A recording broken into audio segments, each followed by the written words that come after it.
You know it's this. Take a perk and a talk of that shit. Money swallowed like sis. Did it perfect in the kid. Got a billion who sang on my head. Look up better put on the road I just spent. I know we got $1 million. The devil that shit ain't not cheaper again. Hello and welcome back, fellow anime lovers, to MangaMuse.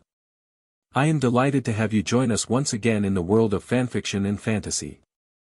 This is the second part of What If Deku Enters Ranma?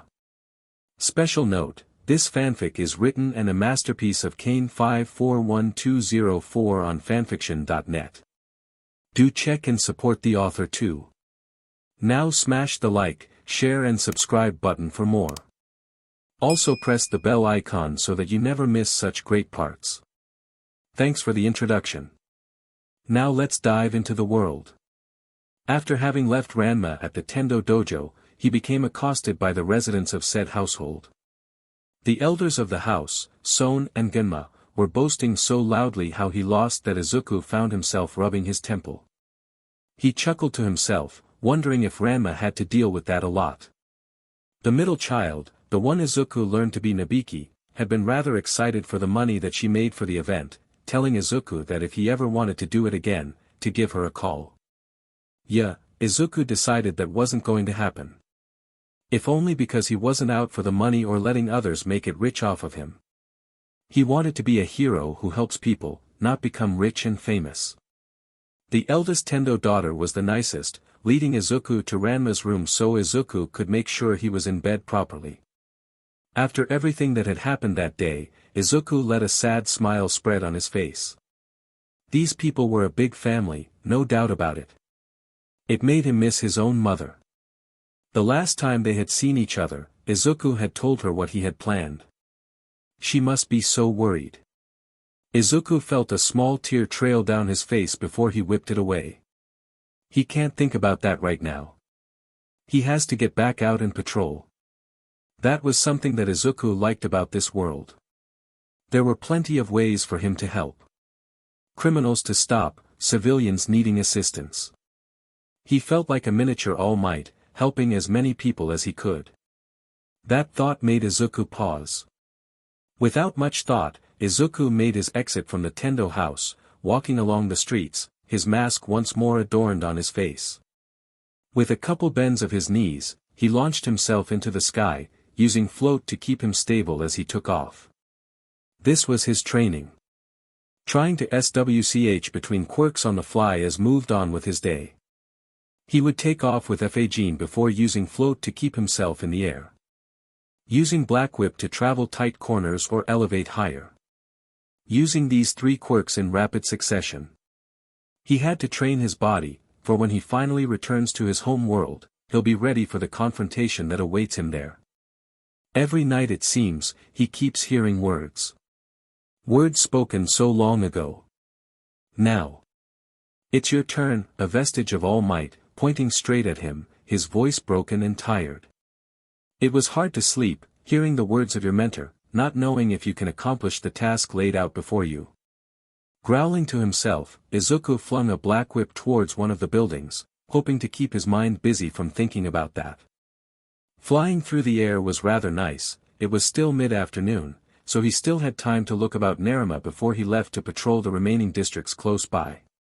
He needed to stay near Narima. Ranma was the key, he just knew it. With that thought, he wiped away, leaving a green streak in his way as he crossed the bay. The next morning.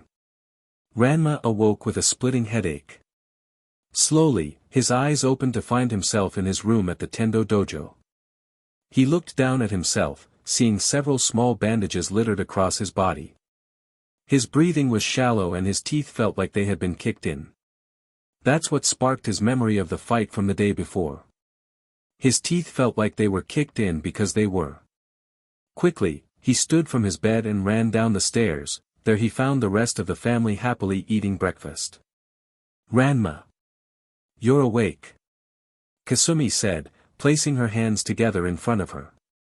I made sure to have you bandaged up before Midoriya put you to bed. Midoriya? Ranma asked, exasperated. Does that mean I lost? He could feel his hands shaking. Had he really lost to izukumidoriya again? He had thought the training had helped him. He was able to keep up with Midoriya. Well enough at least. There were a couple of hits that he managed to land that were faster than Ranma had expected. "No, you won," Akane said, taking a drink from her cup, "but you only won on a technicality." She set the cup down upon the table before standing up. "I'm heading out. I promised a couple of friends I would hang out with them today." She was about to make her way out when she spotted Ranma. He had a frown on his face. "What technicality?" Ranma asked. His voice was rather calm, though his eyes seemed rather far gone. "You ended up wrapped up in the ring's ropes, keeping you from hitting the ground while Midoriya ended up on the concrete. That was after you two destroyed the ring," Nabiki said, taking a drink from her own cup. She stood up before making her way back to her room.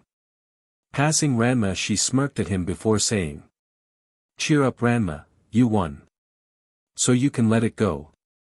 Even though he walked out and you had to be carried out, her words stung. Ranma could feel his eye twitch again. Normally, Ranma would be happy he won, regardless of how or why, but this time something felt off. It felt wrong. Mostly because he knew Izuku was holding back. Growling, Ranma made his way back into the dojo, simply sitting in the middle of the room to think. 30%. What the hell did he mean with that? Did it mean he had a limit of strength he could keep himself at? That didn't make a lot of sense though. Then there was the fact that he switched up his fighting style. That had been the deciding factor. Izuku's kicks were much stronger than his punches, his agility enhanced by his legs. It made Ranma rather upset. He had managed to land a couple of hits on Izuku when he changed his style, but he was so fast in moving away from him that Ranma hadn't been able to capitalize. Once again, the thing Ranma lacked in beating him was Izuku's strength and speed. Ranma ran his hands through his hair. Izuku's strength was insane, and that was a compliment coming from him. His training had paid off in a small way. Though, a couple of days' training does not make a faster person. He needed to take longer. Get better. He looked down at his knees. He felt that burning passion again. He had already spent a week on this training and it had severely damaged his social group already. He couldn't hunker down in this room for a month and expect things to remain the same. He slammed his fist into the mats on the ground before standing. He wasn't concerned with his social life, after all his life was crazy enough that he saw people every day. But this 1 week made him realize something. He was acting like Ryoga. He was becoming obsessed with beating Izuku. He finally could understand why Ryoga went through so much grief, just for a chance to beat him. Didn't make it any less annoying, but it was the thought that counts. Sighing, Ranma made his way to his room so he could change. He changed from his short-sleeved Chinese shirt into a long-sleeved one. It was starting to get chilly outside and he was going to need it. He was going to make his way to one of his friends, hoping she could give him some idea of what to do. Leaving the house, he started to make his way over to Yukio's okonomiyaki shop. It didn't take long, having walked there a number of times. The front of the shop had the sign up, saying Okonomiyaki Ukens on the front with the open sign flipped. Smiling, Ranma walked into the 2-story building, lifting the exterior Norin as he walked in. "Hello. Welcome. Oh. It's you, Ranma honey." Yukio called from behind the grill counter she was working at. "The usual?" Ranma nodded, sitting down near the front. She expertly began using her spatulas to dice ingredients, mixing them together with the batter. Then, she drained the contents of her mixing bowl onto the grill, making the batter spit and sputter.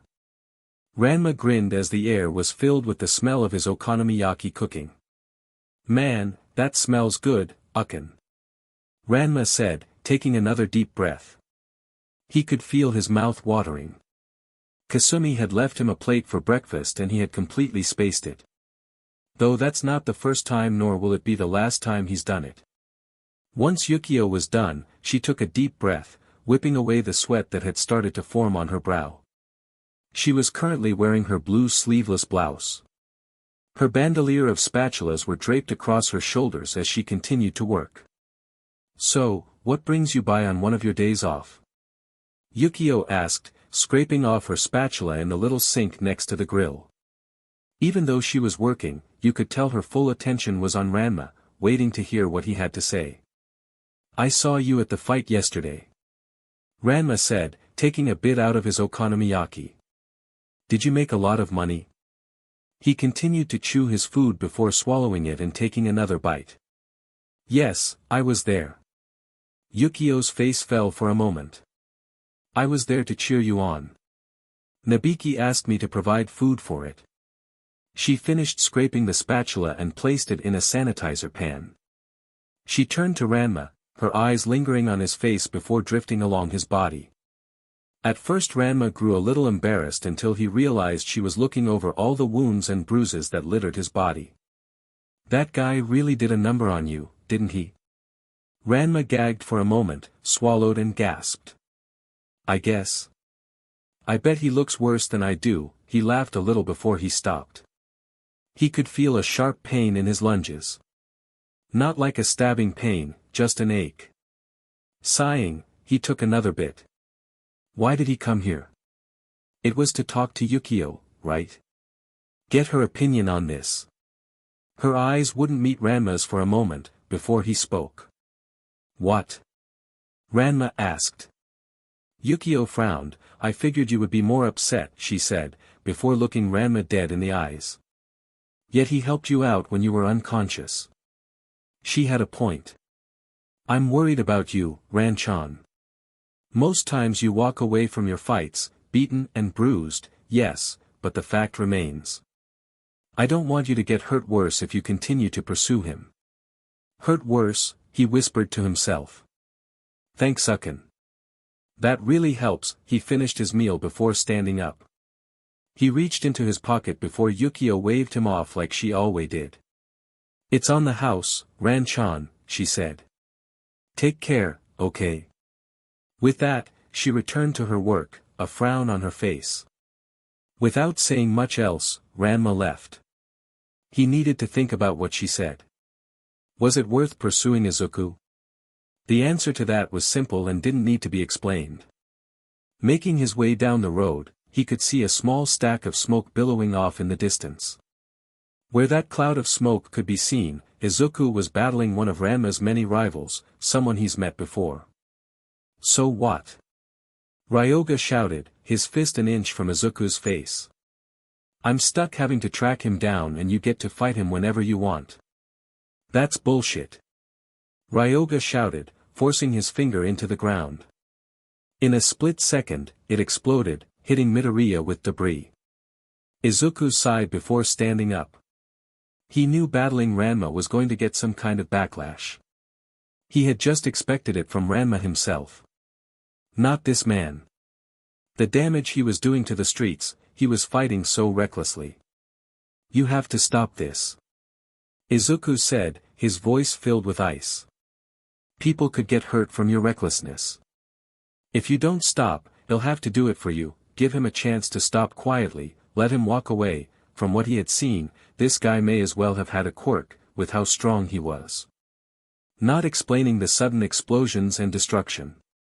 Ryoga glared at Izuku, his fist shaking. He wasn't going to let him disrespect him. He had already done it once, stopping his attack on Ranma. "Stop me?" Ryoga asked. "How arrogant of you, to think you could defeat me," he shouted before once more rushing Izuku. Danger sense sparked within his head for just a moment before he sighed and fired one for all to 30%. The electricity formed from his quirk bounced off his body before it finally stabilized. Rushing forward, Izuku planted his fist into Ryoga's chest while grabbing a hold of the hand that had the index finger sticking out. Forcing Ryoga back, Izuku slammed the lost boy into the closest wall. Quickly, Izuku wrapped him up with black WHP before preparing to throw him into the air. However, Izuku didn't get the chance, as a wave of ice-cold water came upon his and Ryoga's head. Shaking the water out of his eyes, Izuku began to look about, trying to spot Ryoga. He had somehow slipped out of black WHP, something Izuku had never had happen up until now. Looking around, he found Ryoga's clothes, sitting in a pile right next to him, with a small black pig peeking out. Izuku's eyes widened, before he took a step back. Was Ryoga the pig? Bending down, Izuku could see Ryoga's headband tied around the pig's neck. The pig's eyes were on Izuku, wide in terror. You turned into a pig? Izuku asked, looking down at Ryoga. The pig shook its head, telling him no. Izuku's eyes narrowed before he reached up and pulled the mask off his face. Don't lie to me. Are you the guy I was just fighting? Ryoga was going to deny it, but the look in Izuku's eyes told him that wasn't an option. Finally, he nodded before giving a small snort. He started to climb out of his clothes before putting his nose onto the clothes, trying to make a pile. You're not going to just leave them here, are you? Izuku asked, bewildered. The pig looked up at him before nodding. It gave a soft sigh before it started to slowly make its way down the road. It's not even a pig. It's a little piglet. I'm going to regret this, Izuku said to himself before he grabbed the pile of clothes and began making his way to catch up to the piglet. It wasn't hard, he managed to find it just waddling down the street, a couple of people whispering behind their hands as it passed. Quickly, Izuku scooped it up and placed it on his shoulder. Look, there has to be a way to change you back, right? Izuku said, looking into the piglet's face. It nodded before dropping its head. Shame you can't just tell me, he said before securing it to himself. Well, we'll just wander around until you see something that can help, the piglet nodded before resetting itself comfortably on his shoulder. As the two walked, he could see things from a different perspective. All day, he had been watching from the sky, keeping an eye out from above, but there was nothing like wandering the street floor, seeing everyone moving about their day with little to no worries. This was what he was fighting for. What he was fighting to return to. As he walked, the piglet was looking about, keeping an eye out for anything that could help with this predicament. It was just so strange. That guy turned into a pig when they were both hit with water. Was it the water that changed it? Well, no, it couldn't have been. It would have affected Izuku too, wouldn't it have? And where did that water even come from? This is all so confusing, Izuku thought to himself. He was brought out of his stupor when he felt a pain on one of his ears. He turned his head to see the piglet, it was growling. Can pigs even growl? And pointing its snout towards the road ahead of them. Izuku followed its pointing snout and saw Ranma, walking along the sidewalk. Can he help you? Izuku asked. The pig nodded slowly before jumping off his shoulder. Hey! Wait! Izuku shouted, following the piglet. Ranma had just been walking down the road when he heard a very familiar squealing. Looking down, he saw the black piglet form of Ryoga. He felt himself smirk before he saw Izuku running after him, holding onto Ryoga's clothes. His eyes narrowed for a moment before he knelt down. Ah, poor little Pichon. Now you're needing even more help, the pig bit down on Ranma's leg, gnawing on it with such ferocity. Izuku managed to make it to them before picking up the pig. Hey, do you know how to fix this? Izuku asked, pointing to the pig. Ranma wanted to laugh, before he remembered his promise to Ryoga. I can, but you'll have to let me handle it, he said, offering his hand out. Okay. Izuku said, giving the pig to Ranma, but I would like an explanation. Ranma thought about it for a moment before nodding. He waved for Izuku to follow him before turning away. The two started to make their way back to the Tendo dojo. It would seem Izuku was finding his way here a lot. He had a few routes to get to and from this place at this point, though that was because he needed to know where Ranma lived so when the time came, Ranma could help send him home. This might just be the opportunity to tell them my situation. Izuku thought to himself. Get him on board to help. Izuku continued to walk until they entered the building. Ranma looked over at Izuku before saying, "Okay, why not wait in the living room? I'll explain everything there." Izuku nodded before making his way to the living room. Upon entering, everyone turned to look at him. He gave a soft smile before bowing. "Sorry, I ran into Ranma and he invited me over," he said, taking a seat upon the ground. The occupants were all staring at him, unblinking. That's not a problem, is it?" Izuku asked, his face starting to turn flushed. "No, not at all," Kasumi said, standing up. "Would you like a cup of tea?" Izuku nodded slowly before Kasumi left the room. Looking at the others, none of them spoke. Genma and Son had been playing a game of shogi as he had arrived and now their focus was returning to it. And seeing as Kasumi was the only other occupant, that left the three of them in a very awkward position. Deciding that doing anything disrespectful was a bad idea, Izuku just sat there, his hands in his lap. After a while, Ranma and Ryoga walked into the room. Ryoga looked rather angry, with a newly forming bruise on his cheek. "What happened to you?" Izuku asked, pointing to Ryoga. Upon asking his questions, he noticed that Son and Genma both picked up their shogi board and were out of sight. "Look, that was weird," Izuku noted before turning back to the two. Ranma sighed before turning to Ryoga, "Get lost, will ya? I told ya, Akane's not here." Ryoga shook his head, not bothering to say anything. Ranma sighed in exasperation before taking Ryoga by the scruff of his shirt and throwing him out the side door leading to the lawn outside. Ryoga hit the ground hard, only for Ranma to pick him up and toss him over the wall of the Tendo household. He disappeared, flying into the mid-afternoon sky. Izuku stood up, his hands clenched, ready for a fight. "That wasn't very nice," Izuku commented, his eyes narrowing. Ranma shook his head before walking back into the house. "Look, Ryoga and I aren't really friends. He's friends with Akane, I think, but that's different." "Look, you wanted to know what happened, right?" Ranma asked, his eyes narrowed, but tired. He didn't really feel up to fighting Izuku again. Not a day after their first actual fight. Izuku nodded his head. "Then we're going to be here for a long time." That's when Ranma started to explain. He told Izuku all about the curses and about the cursed springs of Jusenkyo. Then, in one last thought, he told Izuku about his curse as well. "No way," Izuku said. "You're cursed." Ranma nodded his head before raising one of his hands into the air in a sort of, "what can you do," sort of matter. "Yeah, me and Pop. We were there and ended up falling in a spring." Izuku nodded, pulling a small notebook from one of the little pouches on his person.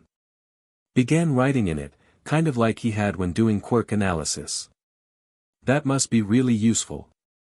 "Trust me, it's not. You're a magnet for cold water and there are some times where hot water is even harder to come by," Ranma explained. He sighed before leaning forward. "Either way, I think it's time for you to go." Izuku looked confused.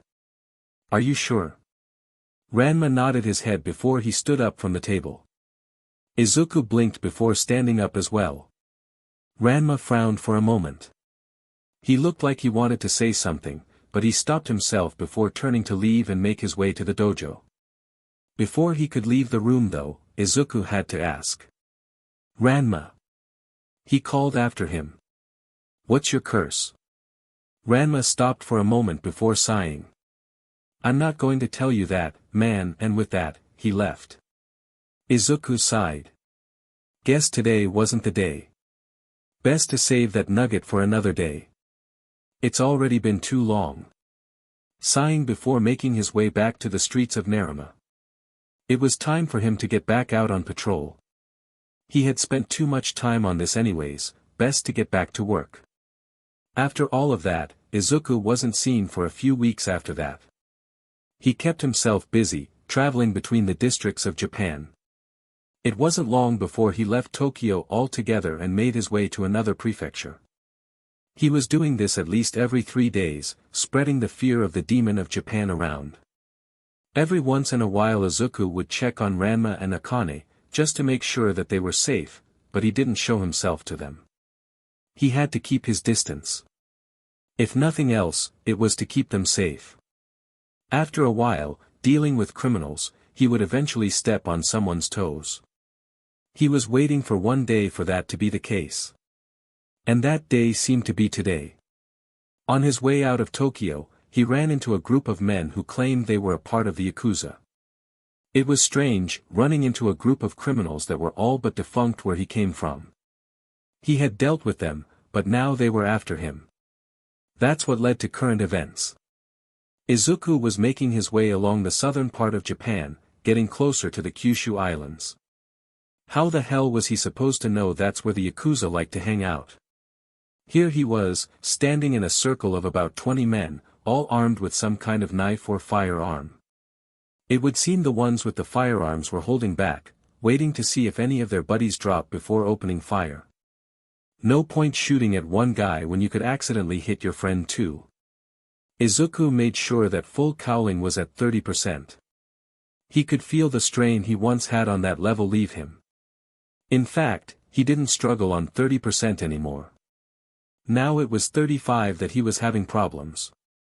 Improvements are always smiled upon. Alright, we can do this the easy way. Or the hard way. Izuku said, making sure his mask and face guard were on properly. None of them had learned who he was yet and he would like to keep it that way. Hey, punk. That's our line. The boss wants to talk to you. I would recommend you come with us. Or we'll leave you for dead, one of the men said. He was tattooed from head to foot, all leaving a small narrow layer of unblemished flesh leading from their head down. Sighing, Izuku quickly spread his feet out before shouting, "Smokescreen!" A large puff of pink smoke exuded from Izuku, blanketing the men that had surrounded him. Quickly and efficiently, Izuku attacked, knocking each one out. It didn't take long for each of them to realize they were under attack. The gunmen began firing into the smoke, not bothering with kindness. If their friends got hit, oh well. Bullet after bullet was fired, Izuku narrowly missing the shots. That's when disaster struck. He felt it before it happened, something lodged itself into his calf. One of the bullets had managed to hit him. The pain was immense, but he struggled through it, launching a counter-attack with Black Whip. He grabbed the gunman that had managed to hit him and knocked him out. At that point he could hear sirens. He needed to leave. Thinking quickly, he used Black Whip on one of the other shooters, throwing him into his friends and then making his exit. Hopefully the police would deal with them. Using float he started to make his way back to Tokyo, trying to make his way back to Naruma. He had to get out of this prefecture. He had been rather dumb, picking a fight with a large group like that. They hadn't given him any choice, though. He had to do something, if nothing else, but to stop them from hurting more people. Flying through the air, he kept himself moving north. It took longer than it should have, but by the time he arrived in Naruma, Izuku was feeling tired. He sat down on one of the roofs that lined the districts. He pulled his leg up and looked over the wound. It had stopped bleeding a few hours ago, the bullet had managed to break the skin of his calf, luckily however it didn't end up in his calf. If it had, he might have to see a doctor. And that would take longer than was absolutely necessary. Sighing, he stood up, gritting his teeth. Maybe it hurt worse than it looked. Hopefully it wouldn't slow him down. Hey! What are you doing on my roof? A voice shouted out from underneath him. Looking down, he spotted a girl hanging out of the second-floor window to look up at him. She looked oddly familiar. I said, "What are you doing on my roof?" the girl shouted again. She didn't sound mad, though that was slowly not becoming the case. Izuku sighed before jumping from the roof so he could float down to her. She yelped in surprise and much to Izuku's surprise, tried to catch him. "I've got you," she shouted, holding her arms out. Apparently she wasn't very secure on her windowsill though and began to fall backwards. Before she could fall out, Izuku pushed himself to appear behind her before pushing her upright in her window. "What was that?" she asked, her eyes blinking rapidly, as if she was trying to make sure she was seeing things correctly. Izuku scratched the back of his neck in embarrassment. "Sorry about that, I figured it would be easier to talk if we were on the same level. That way you're not hanging out of your window," Izuku said, making sure he was still floating in the air. She blinked again before her eyes narrowed as she looked him over. "Your clothes, I've seen you before," she said as she scratched her cheek. "You fought Ranma 3 weeks ago, right?" That's when it hit him too. She was the girl that was running the food stand at the battle between him from Ranma and Izuku. "Man, you look ragged. Your clothes are all filthy." She quickly grabbed her nose, lurching her head away from Izuku, "and you smell. When was the last time you got clean?" Izuku looked down. It had been a while, but he had no clothes to change to. No money to afford a bath, and more importantly, no time. He was just too busy.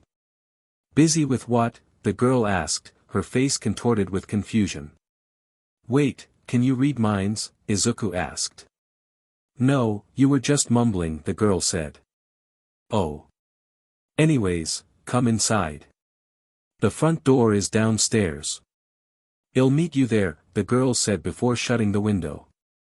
"What was that about?" Izuku shook his head before lowering himself to the ground, entering the front door of the restaurant. After a couple of minutes the girl arrived, a small basket in her hands. She handed it to him, as well as a few yen. "Head over to the bathhouse and take a bath. No one should have to smell as bad as you do. Plus, I think you should get your clothes cleaned while you're—" She stopped talking for a moment, her eyes glancing down at his feet. You're bleeding," she said, her voice short. "Not anymore. It stopped a while ago," Izuku said, looking down at the wound. Come to find out, he was wrong. The strain of him standing was making the wound bleed again. He lifted himself up with float, keeping himself off the ground. "Sorry, if I made a mess, they'll get it cleaned up," Izuku said, giving a soft bow. The girl shook her head before saying, "Are all guys just tough guys, or are you two the exception?" "Huh?" Izuku asked, quizzically. "Never mind. Come on. We need to get you to see a doctor," she said, looking Izuku in the eye. Izuku's eyes narrowed. He couldn't. They might keep him from doing his job. "I can't." "I'm sorry," he said, placing the bucket upon one of the tables. "I have too much to do. I can't waste time." "And keeping yourself from getting worse is wasting time?" the girl asked, her eyebrow raised. "Sounds like it could lead to worse outcomes if you ask me. What if it gets infected?" She walked behind the counter and pulled out a small box. A medical kit. He sighed for a moment before sitting down on one of the tables. Once she was back, she unclipped the box open and grabbed a roll of gauze and bottle. She also pulled out what looked to be a cotton ball. Alcohol to wash the wood, Izuku would suspect. "All right, lift up your brief leg." "I need to clean it," she said simply. He nodded before doing so, lifting the brief leg up. It stung when he moved it past the wound, but he managed it just fine. She applied the alcohol to the cotton swab before she began dabbing at the wound. "What happened? Did you get shot or something?" "Yeah, something like that. Lucky for me the suit was able to stop most of the damage," Izuku said, removing his mask and guard. She was helping him. The least he could do was give her his name. "My name is Izukumidoriya." The girl stopped for a moment before she smiled softly. "I'm Yukio Kwanji." "It's a pleasure to meet you, Midoriya," she said, returning to swabbing his wound. He didn't flinch, though she could feel his leg tighten with each press of the swab. Once that was done, she wrapped it in gauze before tying it up. "Okay. You may want to stay off for a day or two. After that, come back here and I'll replace the gauze."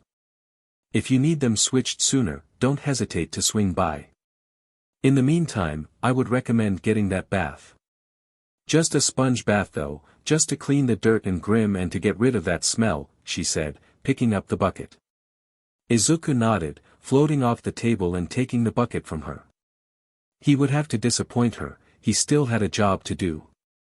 But that didn't mean he would just reject her offer. He left the shop and it was only after he left that Yukio thought to herself, wait. Was he floating? Izuku made sure to clean himself the best he could. While there were bathhouses in his world, most places had their own baths and showers, so he hadn't ever really visited one before. After paying for entree, he made sure to strp off his hero suit. It wasn't until he was in the bathhouse, washing himself, did he realize that he was absolutely filthy.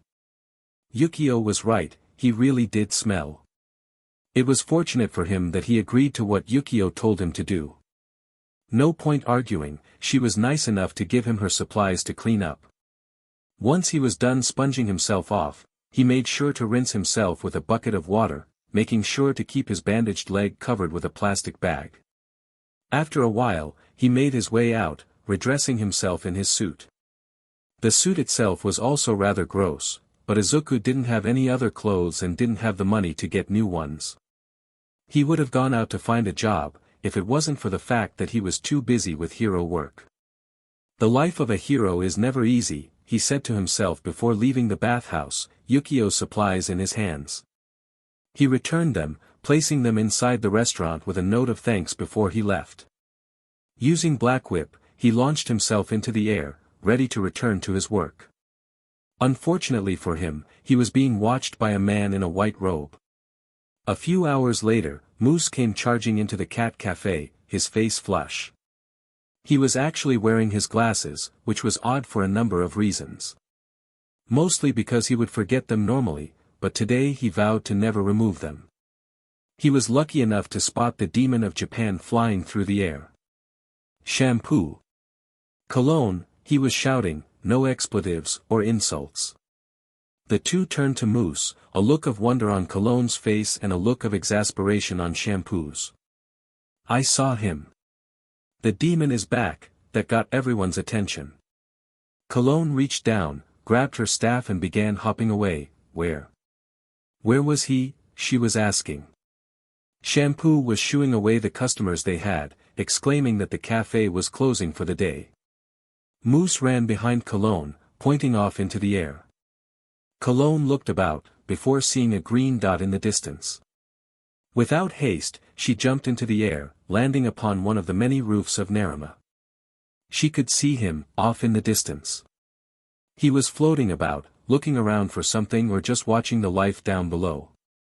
Quickly, Cologne bounced from roof to roof, Moose and Shampoo behind her. Shampoo had changed out of her work attire and into her battle gown, white and pink with a dark breastplate and arm guards. Moose was still in his white robe, but his hands were hidden in his sleeves. To anyone who was watching, they knew the Amazons were on the attack, and they were going to make sure that the demon of Japan was put down. One way, or another. They charged, making their way towards him. Izuku was mindlessly floating in the air, keeping an eye out for anyone that needed some help. As he did so, he felt a sharp pain in his head, danger sense was firing off in his mind, 3 hostiles. He looked around more frantically before he spotted 3 people charging across the roofs of Ranma and heading right for him. His eyes met with the leader of their group and Izuku knew he was in for a fight. The elder launched herself into the air before taking a swing with her staff. It was inches from Izuku's face before she unleashed a barrage of attacks. Izuku managed to keep himself from getting smacked in the face by the staff, only to find himself being dragged down to earth. A chain was wrapped around his ankle, with both the white-robed man and the girl pulling him down. He looked down for a moment before feeling a sharp pain on the top of his head. The elder had managed to land a solid attack on the top of Izuku's head and now she was unleashing another barrage of attacks. Quickly, Izuku activated the full cowling to 30% before flipping himself over in mid-air. He grabbed the chain and, just as quickly, yanked on it trying to make the two fly into the air. Mousse and Shampoo let go, letting the chain fly from Mousse's robe before they too bounced into the air. They managed to reach Izuku's level, Shampoo holding her primary Choi weapons. Mousse wasn't wielding a weapon, not that he needed to. Thinking quickly, Izuku gripped his fingers together before shouting, "Smash," before flicking his fingers. The gust of air that flew from his fingers sent Shampoo and Mousse flying, but not before Cologne was able to land upon Izuku and slam her staff into his back. He gasped in pain as he felt himself falling faster out of the sky. The ground got closer and closer to him. In desperation he flicked his fingers again, causing him and Cologne to slow down their descent before Izuku planted upon the ground. Cologne launched herself off of his back before Izuku could retaliate, making it easier for him to stand. "What do you want?" Izuku asked, his stance widening. The three looked him over, planning their next move. For a second there was silence, until Izuku's danger sense went off in his head again. Quickly, he launched himself into the air, just as another chain flew past him. Growling, Izuku launched two black WHPs into the side of two buildings before he started to quickly bend his knees in rapid succession. Cologne's eyes went wide before she charged. He couldn't be allowed to charge his attack. Shampoo and Mousse charged right behind her, preparing their weapons for another attack. Izuku could feel the energy in his legs building before he turned in mid-air. He released the tension on black WHP, forcing himself to speed towards them like a bullet. Fajin. Fo 100%. Izuku screamed as he launched himself towards them. Cologne saw it happen in slow motion. She ducked under the attack just as he launched himself to them. He barreled past Shampoo and Mousse, both being hit by his frame and hands. Their eyes rolled into the back of their heads, landing gently upon the ground by Izuku. He had taken both of them down, but it hadn't been easy. Looking up he could see Cologne, the first person to evade Fajin. She was glaring at him, a murderous look in her eyes, but she held her attacks. She simply landed upon the street floor before looking him in the eyes. "Willing to talk now?" Izuku asked, his stance shifting slightly. If she wasn't he was going to have to start using his shoot style. "I'm not here to fight you." Cologne looked between Izuku and her granddaughter. Shampoo was laying on the ground, her breathing rather light. Cologne couldn't put the life of her granddaughter at risk. "I'll talk," Cologne started, slowly approaching Izuku, "if you're willing to let my granddaughter go." Izuku raised his eyebrow before looking at the Chinese girl. "I don't have a problem with that. Just tell me why you attacked me," Izuku said. Cologne's eyes narrowed. She couldn't trust him, she knew that for sure, but she needed to keep her family safe. "Fine," Cologne said, making it to them. She slowly lifted Shampoo before looking at Mousse. "Bring him. We will talk at the cafe." Izuku didn't know what he was expecting, but shrugged all the same. Maybe he could finally find out what possessed these three to attack him out of the blue. As they walked, Izuku holding Mousse on his back, Cologne remained silent. It wasn't until they were outside the cat cafe that either Mousse or Shampoo began to wake. Of course, it was Shampoo. "Great-grandmother," she said, opening her eyes.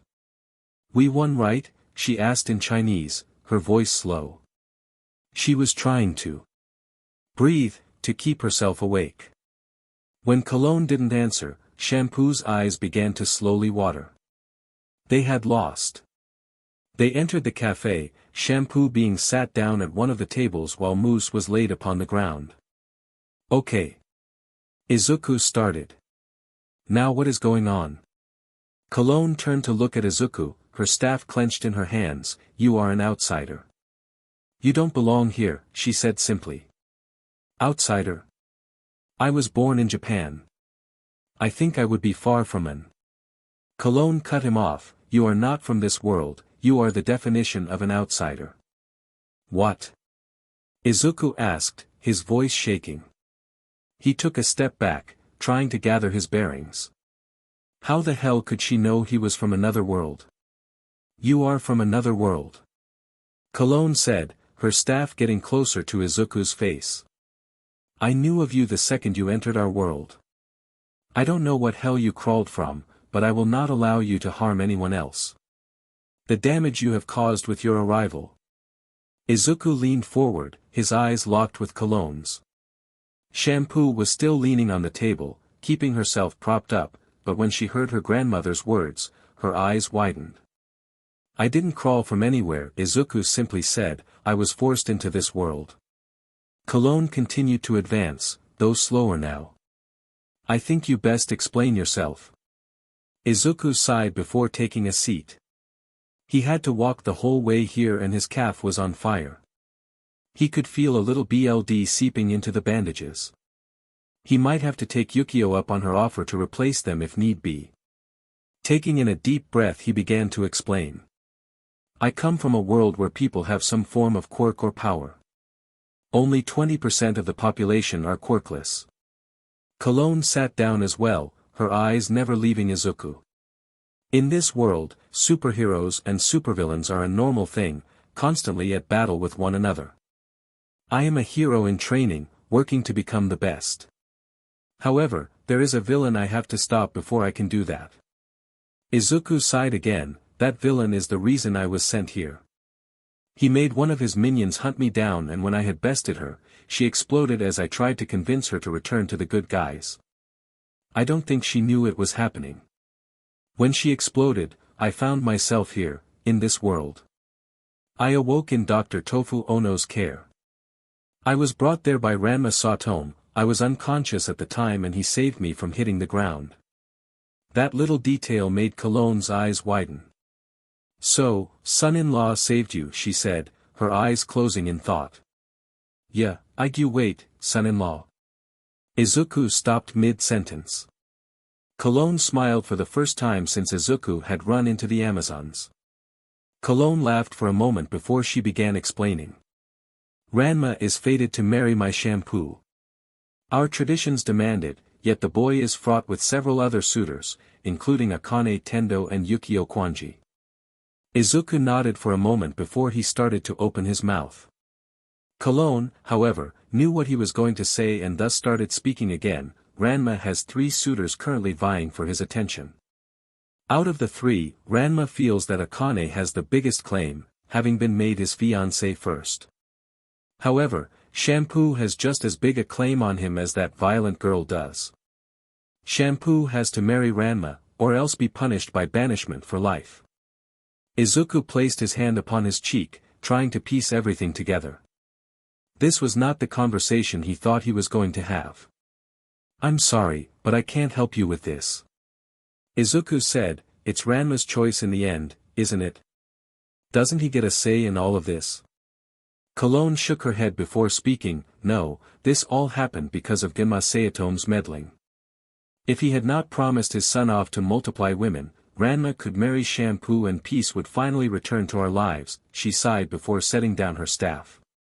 Since moving to Japan, it's been one thing after another with that family. Shampoo has no choice but to marry Ranma, she chose him. That is the law. Looking over at the Amazon in question, she was still listening to the conversation before turning away from them. I'm sorry. Izuku said again. It all seems so complicated. Are you saying this is because of Ranma's dad? Part of it. The other part is the boy. Ranma doesn't want a relationship, or at least, he claims he doesn't. However, he's willing to move heaven and earth for Akane Tendo. It's clear where his loyalty lies, though that girl doesn't see it. Cologne sighed. She hated speaking about Ranma's infatuation with the Tendo girl, but for Izuku to understand their position, she had to tell him. That's part of why we attacked. Your arrival could spell the end of our goals to claim Ranma. You have been something akin to an obsession and that is driving the boy further. He's becoming stronger to fight you, even now.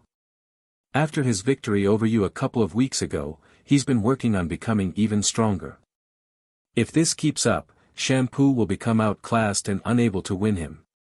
Cologne stood upon the table, looking Izuku dead in the eye, and above all else, your arrival has upset the balance in the world. I and the other Amazons can feel it. If you stay longer than is absolutely necessary, something far worse just might follow you here. We can feel it, something rippling in the dark, just beyond this world. It's trying to break in. Izuku's mind began to race. If something was trying to break through, could it be all for one trying to reclaim him? Now that he wasn't in their world, did he try to follow him? What's keeping this darkness at bay? Cologne sighed again before sitting down. I don't know. What I do know is it has something to do with you. The darkness surrounds you every day, never leaving you. You are keeping an anchor here, giving it the chance to break through the very fabric of our world. Cologne looked down grimly, before looking up again. You are the only thing that can stop it, how or why? I don't know, but my only lead is your demise would remove the anchor. So, either you die or return to your world. Izuku stood from his chair, a look of panic on his face. I'm not going to die. I have to go home. I need to. I just don't know how yet, he shouted. I have a theory on a way to go back. But I can't right now. I'm still recovering from the first explosion.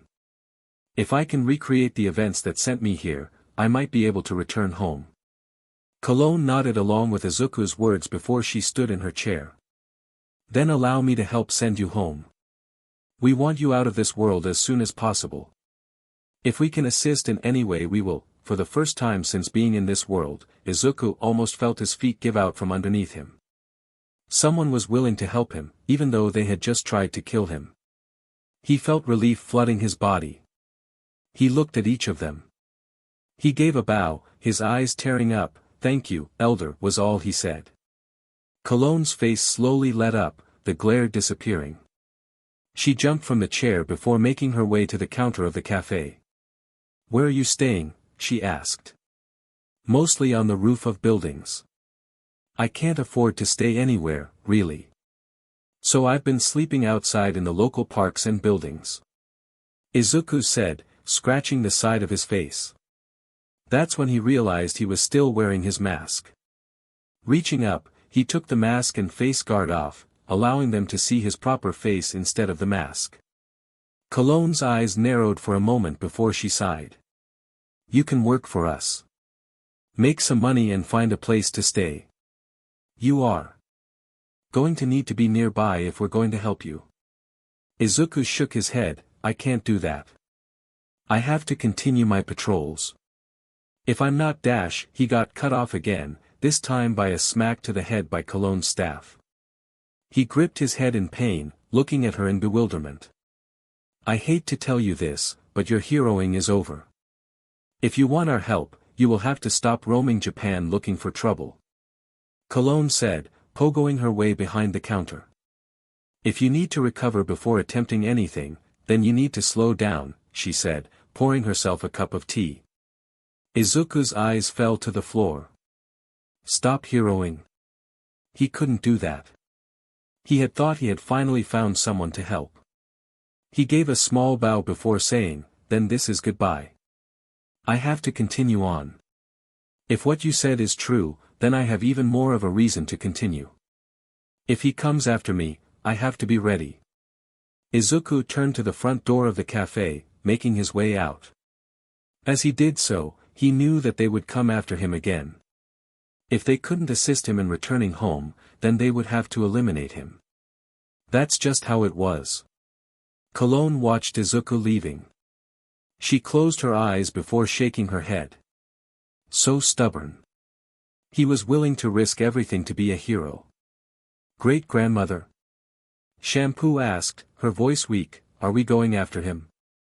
Cologne smiled at her granddaughter before shaking her head. No, he will come for our help in time. In the meantime, we will keep an eye out for him. We just might have to stop him ourselves if he doesn't slow down, if only for a moment. Cologne didn't know what she was going to do with the other worlder. She offered him a job and he turned it down. Someday, he'll be back, she was sure. At school, Ranma was kicking back, his feet on his desk. It had been rather dull the last couple of days. He had been fighting boredom with practice. Every once in a while he would battle with Ryoga and Moose, maybe the odd ones out here and there. Just the other day he had been dealing with Tsubasa Kurenai and the misunderstanding between him, Yukio, and Ranma himself. Sighing, he dropped his legs down from his desk. Speaking of Yukio, she was late. It had been a couple of minutes since the bell rang and normally she would be here by now. Sitting there, he glanced out the window. They were about to start their lunch PRD. Where the hell was she? His answer arrived not too long after, with Yukio charging through the door to their class. She was breathing rather heavily.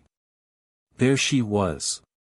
After the lunch PRD was called for, Ranma and Akane both made their way to talk to Yukio. "Akan. What happened this morning?" Ranma asked, approaching her. She smiled for a second before speaking. "Sorry about that, Ran-chan. I ran into Midoriya this morning," she said. "He was bleeding and in desperate need of a bath." "He was bleeding?" Ranma and Akane both said, worried. "Was he okay?" Akane asked. "I think so. Though, did you guys know he could float in the air?" Yukio asked, her arms crossed. "Wait. He can fly." Ranma shouted before his head fell in exasperation. "Just another thing that guy can do. It's so frustrating," he started scratching his head in agitation. "Ranma, he was hurt.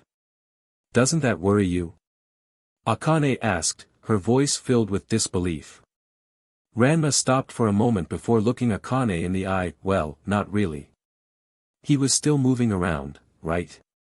He's fine, I'm sure."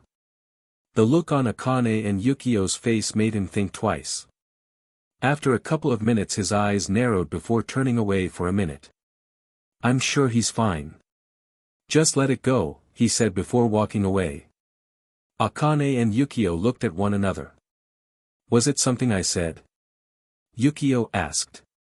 Ran-chan seemed upset. Akane gave her a look. "Are you serious? Ranma's jealous. You're worrying over someone who's not him," she said, a frown of frustration on her face. "Honestly, he gets so upset over the dumbest of things." Yukio nodded. She didn't understand why Ranma would be mad. She was still Ranma's fiancé. That didn't change because she helped someone else. She felt frustrated. That boy was so hard to read some days. One day he's the nicest person in the world, the next he's walking around with a stick up his ass. Akane shook her head before following after Ranma with Yukio right behind her. The three of them returned to their classroom, preparing to finish out the day. As they did so, Ranma kept glancing at his friend before shrugging to himself. Why was he so upset? He knew the answer to it, but he didn't want to admit it to himself, so he wouldn't. He didn't need to admit it. Not today. After a couple of minutes, Ranma felt his eyes zoning out for a moment. After a few hours, classes ended for the day. Ranma, Akane, and Yukio had once more begun to make the trek to their respective homes. As they walked, a comfortable silence fell upon them. It was days like today they enjoyed the most. Nothing crazy, no blatant attacks. After a couple of minutes, however, that lovely day was ruined rather instantly by the shouts that seemed to come from behind them. "What a haul! What a haul!" The voice of the elder Happosai shouted along as the three were walking home. Turning around, they could see said elder running down the street, a large green sack slung over his shoulder, bursting at the seams with women's underwear. Bras and panties flew from the small opening that was next to his head as he jumped every now and then from the stampeding horde of ladies that had their undergarments stolen. Death threats and challenges were shouted, brooms, stools, and just about anything in their path was being thrown at the old leech. Akane and Yukio's eyes widened, seeing Happosai once again at his old tricks. They planted their feet, Yukio taking the large spatula from her back as they waited for him to get closer. Ranma knelt down on the fence. If Happosai tried to jump over them, he would make sure to get in the way of the dirty old pervert. After a couple of seconds, Happosai noticed where he was running at last, his eyes opening a mere 3 feet from the 3 teens. With a glint in his eyes, he tightened his small hands on the oversized bag of stolen valuables and ran faster, his little feet pounding on the ground before suddenly he turned on the spot and jumped to the roof of the building. Ranma, expecting this, jumped after him. Both of their feet touched down on the roof at the same time, which Happosai noticed. "Well, Ranma, my boy. Come to help your MSTR in his time of need?" he asked, raising one of his hands up to his head. Ranma growled, his teeth bared at the old man. "No. I'm here to stop ya, old lek," he growled before getting hit with cold water. Happosai dropped the bucket he pulled out of thin air, letting it fall down to the streets. Ranma gasped as his curse transformed him into a girl. In the split second Ranma had, Happosai began bouncing away, cackling at Ranma's misfortune. "DMNU!" Ranma screamed, his voice carrying quite a way. Far enough for the demon of Japan to hear. Izuku raised his head, his danger sense firing off in his head. His head felt like it was splitting open, that's when he heard the female scream. Quickly, he launched himself into the air, using black WHP and FA gene to launch himself into the air. Looking about, he could see in the distance an older man running across the rooftops of Naruma being chased by a younger red-headed girl. He could see something flying from the bag, pieces of cloth. Using Black Whip, Izuku launched himself forward, making sure he landed in front of the elder man, blocking off his escape. Danger sense was still spiking, pointing out both of them to Izuku. He had to hazard a guess that the elder had just stolen what was in the bag. Now that he was closer, he could see inside the large hole in the top. It was clothes. More accurately, it was women's undergarments. "What is going on here?" Izuku asked. Happosai stopped, seeing a dark green suit and face mask. He stopped, thinking of ways to make good use of the demon. His face broke into a devilish smile for a split second before he made his eyes water. "Oh. You're that guy playing hero," he said, dropping to his knees. "I just took these from that girl. She stole them. Please protect me." Ranma's eyes widened for a second before stepping forward. "Wait. No. He stole them." "I'm trying to stop the perverted old man," he shouted, pointing at Happosai. Izuku's eyes flickered between the two, trying to analyze which one could be lying.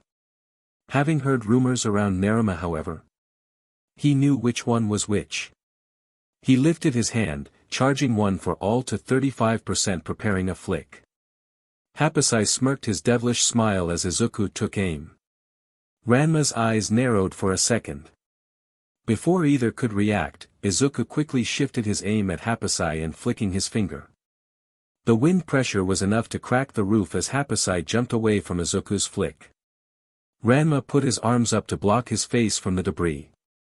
Quickly, Izuku was in Happosai's face. "Detriot smash," he shouted as he threw a punch. It came inches from Happosai's face as the old man shifted his head. Just as quickly, Happosai pulled out a wooden pipe from within his GI. He pushed it forward, hitting Izuku on the forehead, forcing him backwards. Izuku flew back before he started to float so as not to fly off.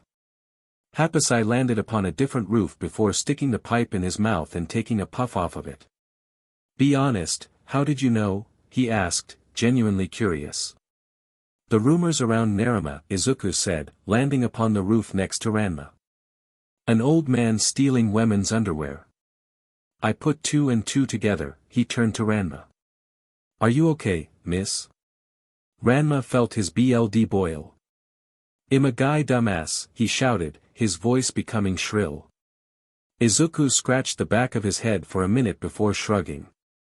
"Either way, I'm going to have to ask you to return those to their proper owner," Izuku said, bending down before standing again. Ranma noticed he was acting like he was stretching in case Happosai was going to attack, but Ranma knew better. He had seen this. He had felt it. It made him smile to see. He couldn't wait to see the old leech be notched down a peg. Happosai's eyes narrowed before speaking. And give up these beauties? No way, he shouted before pulling out a gray-wrapped package, but before he could light it, Izuku acted. 2 black tendril appeared next to each Happosai, 1 on each side. Full 100%. Izuku shouted, launching himself forward. For the second time in his life, Izuku missed his target. Launching himself forward, he was inches from Happosai as the package in Happosai's hand exploded into smoke. With the distractions, Izuku couldn't see where Happosai was. He was able to stop himself from hitting a building, his danger sense was spiking. It felt similar to how it was when it had first appeared. It's strange. Hikage said in Izuku's head, it's like he's overloading it with his presence. Izuku nodded his head before launching himself out of the smoke. A few houses down, he could see Happosai fleeing, with Ranma chasing after him. Izuku growled before raising one for all high. Reaching 38%. He flew through the air towards Happosai. Happosai turned around, once again using his pipe to strike at Izuku. His pipe once again found Izuku's head, forcing Izuku out of the sky and onto the roof. Ranma jumped over Izuku, landing a punch into Happosai's face. Your emotions are taking over again. Daigoro said, his voice thin. You keep this up, you will lose control again. Grunting, Izuku raised himself off the roof, staring at the elder. His eyes were full of water as Ranma took a step back. You are being so mean. I just want to enjoy my time with my beauties. Happosai wailed. Izuku stood up before stumbling a little. His leg was stinging again. You're a thief, stealing for your own goals. Izuku said. Staring the old man down. Why? Why do you do it? Happosai stopped wailing for a second before speaking, why, because they're appealing. Women's panties and bras. They're wonderful. Best after having been worn. So soft and warm, Happosai said, pulling a BR from within the bag and clipping it to his head, with his nose in one of the cups. Ranma stepped forward angrily, you're just a perverted old man, he shouted, his hands clenched, ready to attack again. And you, Ranma. Keeping me from my passions. And attacking me 2-on-1. How cruel. Happosai shouted, pointing his pipe at Ranma. Izuku stopped, his eyes widening. Slowly he turned his head to look at Ranma, looking his female form up and down. The clothes were the same for sure. The mannerisms, the battle style. No way, he whispered to himself. Ranma tried to ignore Izuku. He needed to worry about Happosai right now. 2-on-1. That's rich coming from you, he shouted before charging forward. Izuku quickly followed behind. Happosai raised his pipe, hitting Ranma in the chest before hitting him in the chin. Ranma flew backwards as Izuku came in behind him. Smash! Izuku shouted, attempting to kick Happosai. He caught the attack using his arm, but Izuku could feel it give a little. Happosai's eyes widened before he took the bag on his back and threw it at Izuku. Using black WHP, Izuku caught it before it could cause a sort of smokescreen. The bag was lowered on the ground as he jumped at Happosai. His body spun in the air, one for all surging to 40%. I'll go beyond, he started to shout, plus ultra, he launched his kick downward. Happosai's eyes widened as Izuku's foot made contact with his face. The air itself pressurized as Happosai was launched downward to the streets below.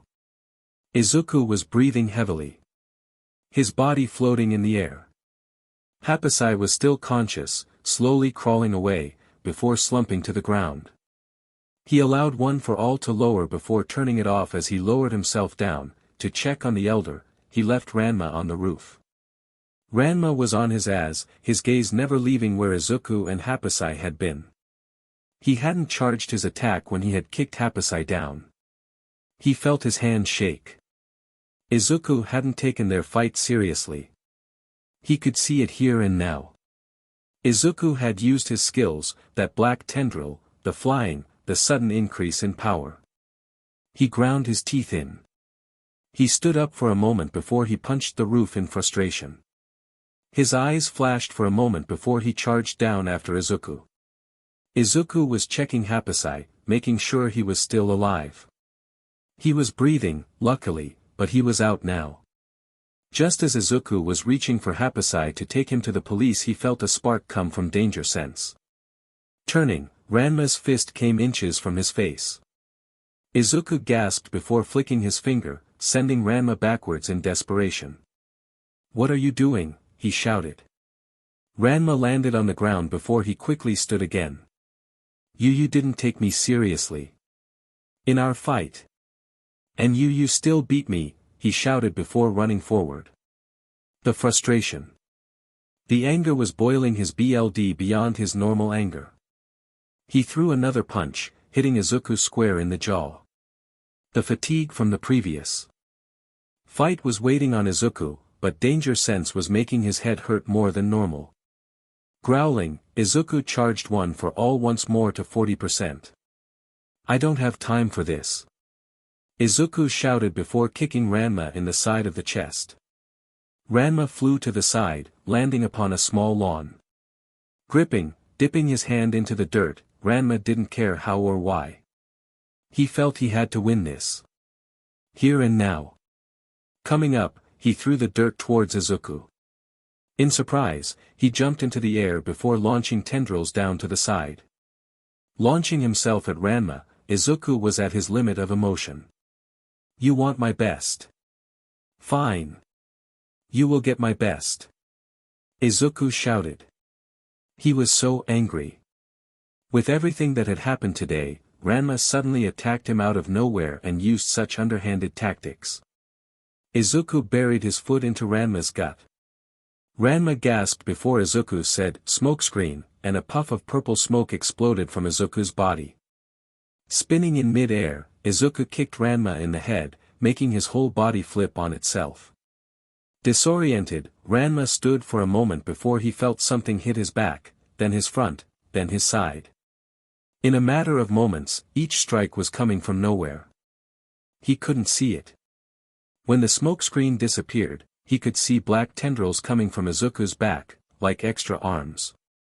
Just like Ranma had first seen him. "I thought you could help me," Izuku said, his voice was monotone. "I was wrong.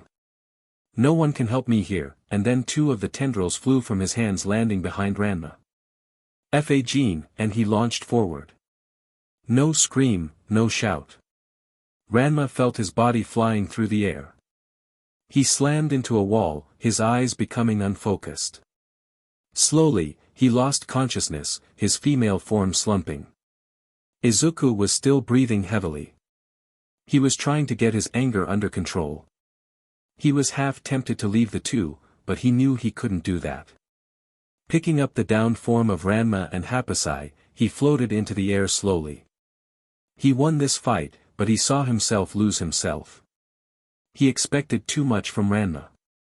He wouldn't be able to help. "I wouldn't say that," the first said. "Just take some time. You need to rest. You have been fighting for over 2 months now. You need to rest." Izuku didn't say anything, floating through the sky. Finally, he arrived at the Tendo dojo and dropped Ranma off at the front door, not exactly feeling welcome in the home. As he was rising into the air, Happosai steered. Without a word, he reached into his GI and pulled another bomb out. He lit it before tossing it in front of Izuku. He was surprised for a moment before it exploded in his face. Not as strong as Kachan's explosions, but enough for him to let go of Happosai. The elder bounced out of his grip before making his way back to the dojo and seeing Ranma's unconscious body. Before he could do anything, though he was licking his lips, the door to the house opened and Kasumi stepped out. "Oh my," she said, her hand flying to her hand. "Uncle Happosai." "Ranma." With the help of Kasumi, Ranma was brought into the house, Son and Genma's eyes widening at the state of Ranma. It didn't take long for word to get around. How Ranma had just attacked the demon of Japan after he took down Happosai. That the demon was released upon Ranma® and he didn't walk away for the second time. Yukio was worried. She had seen Izuku the other day, floating throughout the city like once before, but she had heard of the fight he had with Ranma. She had seen him the next day at school, worn out and beaten. If anyone brought up Izuku, Ranma would get rather mad and walk off, not bothering to say much. When Yukio had seen Izuku, she had called out to him to find out what had happened. Ranma wouldn't talk to her about it and Izuku was the only way she could find out. He had floated to her window, like he had a couple of times before. I don't know. We were dealing with that old guy. I knocked him out and Ranma got upset. Izuku explained. He attacked me, demanding I fight at full strength. So I did. He tried to hit me with dirt, blindside me, anything to get a hit in, but I stopped him. I'm sorry. I know he's your friend, Kanji. I really am, that's all he said as he floated away. She was worried, because she felt that if this continued, one of the two were going to kill each other and she felt that it was going to be Izuku. When he spoke to her, he sounded so tired. His voice was monotone, his body slumped. Izuku needed to stop and that day with Ranma had been the closest to doing so. That's when she came up with a plan. That night, she had written letters, actual letters, to the Amazons, to Akane, and she swore to herself she would find Ryoga before he disappeared. The next day, she was dragging Ryoga into her restaurant, with both parties waiting for her there. What is this about, Yukio? Akane asked, confused. Yukio had Ryoga sit down on one of the bar stools before sighing to herself. Alright, look. Ever since Izuku arrived, Ranchan's been going crazy, she said, closing the restaurant down for the day. Izuku's getting tired, I can see it. And at this rate, I'm worried they're going to kill each other. Or worse. Cologne bounced forward, a grave look upon her face. Yes. I do agree with you, dear. Midoriya is slowly becoming an obsession with son-in-law. How is he taking this recent defeat, she asked, looking pointedly at Akane. She looked down into her lap, a solemn look on her face. Not well. He's not eating. He spends all his time in the dojo, she closed her eyes. He's not going to be going to school anymore. Ranma and Uncle Sotome got into an argument about it and Ranma said he's not going to stop until he beats Midoriya. Ranma win, only take time. Shampoo said in her broken speech. Moose frowned, pushing his glass up on his face before speaking. Had we just killed him when we had the chance, he wouldn't be even stronger than he already is, he growled before looking down. Yukio shook her head. That's not going to get us anywhere. We need to make Izuku stop. Izuku? Using first names now, Yukio? Akane asked, trying to liven up the mood. Not the time, Akane. Yukio said. Look, I think our best bet is to make Izuku stop for a moment and get the two to actually sit down and talk. Izuku might be able to help Ranma and vice versa, she looked amongst them. I'm not going to help you. Ryoga said, standing up. I'm not going to help Ranma get stronger. Didn't Izuku help you with something? Akane asked. Ranma mentioned it the last time you fought. Ryoga stopped for a moment. Please, for me. Ryoga closed his eyes for a moment, sighed and sat back down. I think we need to subdue Izuku. Yukio said. If we can do that, then we might be able to get the two to finally talk properly. Put both in a room until they actually talk things out. Cologne chuckled. What, and have all of us attacked him? Only 3 of us are actual fighters. Hey! Ryoga shouted. Shampoo can handle herself well, Ryoga was trained by me purposefully and myself. Cologne said. Hey, Moose shouted. The point is that this isn't going to be easy. Cologne said. If we do this, we need as much attack power as possible. We need to subdue him. Everyone stopped for a moment. We could talk to him. Akane asked. Yukio shook her head. No, we don't know him well enough to just convince him to do this. I've only talked to him twice myself. They sat in silence for a moment, trying to come up with something. Cologne sighed for a moment before bouncing forward. We have to send him home. Akane raised her head up. Send him home? Do you know where he lives? Cologne looks amongst them before sighing. No, izukumidoriya is not from this world. Everyone was shocked. The night Ranma found izukumidoriya was the night that he arrived. The world Izuku comes from is full of heroes and villains. Supernatural powers. He was forced into this world, with no way to go back. Ever since his arrival something has been trying to break into our world, something is trying to follow him. He's trying to go back, but has no idea how to do that. Everyone stopped, their breaths catching in the throats. Yukio felt herself becoming slightly faint. Ryoga was tapping his fingers, but stopped to listen. Akane's eyes were wider than dinner plates. After a couple of minutes, Yukio finally spoke. Then we let him know we're willing to help. After a couple of minutes Akane spoke. Yeah, but will he be willing to accept our help? Everyone turned to her for a moment. I mean, Midoriya doesn't seem to be the kind of person to ask for help. Yukio placed a finger on her chin in thought before she finally sighed before giving an answer. I think we still have to try. Ranma and Izuku could kill each other if we don't stop them. She slammed her fist into her palm. At this point, Ranma is obsessed with beating Izuku. After what happened yesterday. If Ranma attacks him again, her words were left unsaid. Sotome is a sore loser. Mu said, folding his arm in frustration. I hate to say it, but in my times trying to fight him, he is willing to use underhanded tactics to win. From what I have heard, Izuku still beat him.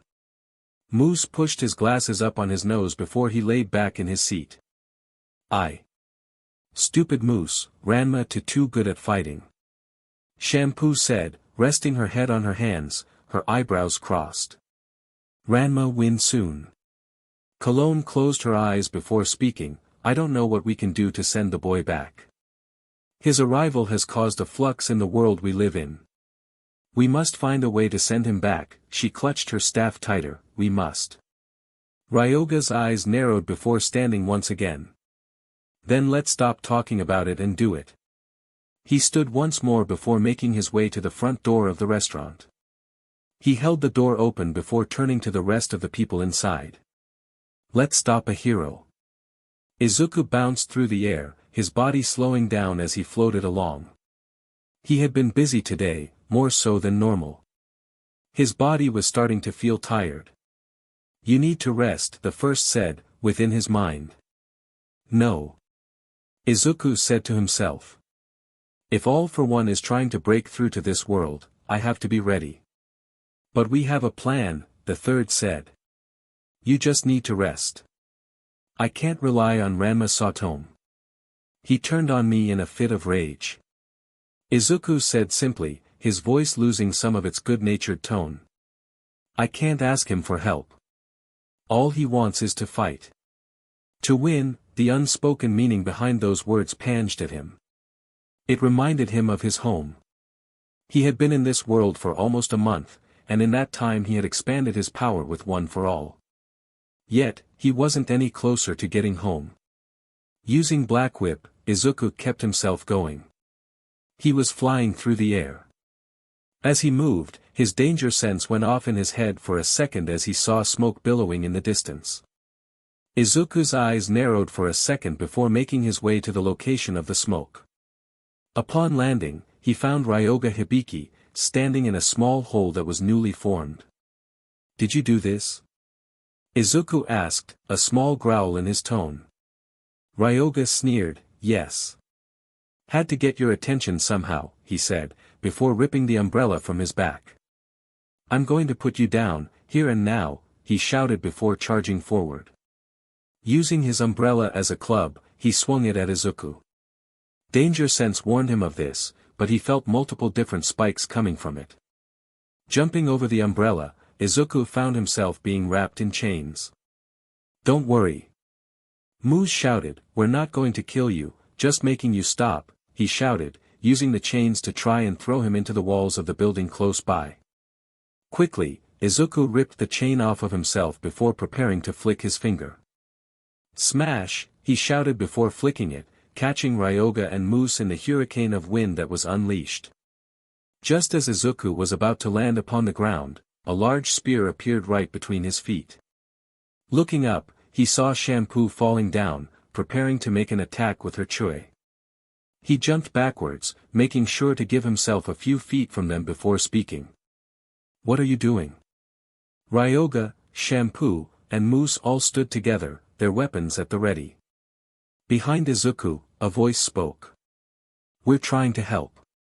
Izuku turned around and saw Yukio, Cologne and Akane standing there, blocking his path. Yukio stepped forward. "Please, we want to help you." "To send you home," she said. Izuku felt a pang of betrayal. "Help me," Izuku whispered. He couldn't feel danger sense anymore. The three of them were not trying to kill him or do anything malicious. "I'm sorry, but you can't help me." His eyes turned to the Amazon elder. "I can't stop helping people," he said before crouching. In a matter of seconds, the following things happened all at once. Muse and Shampoo threw their weapons.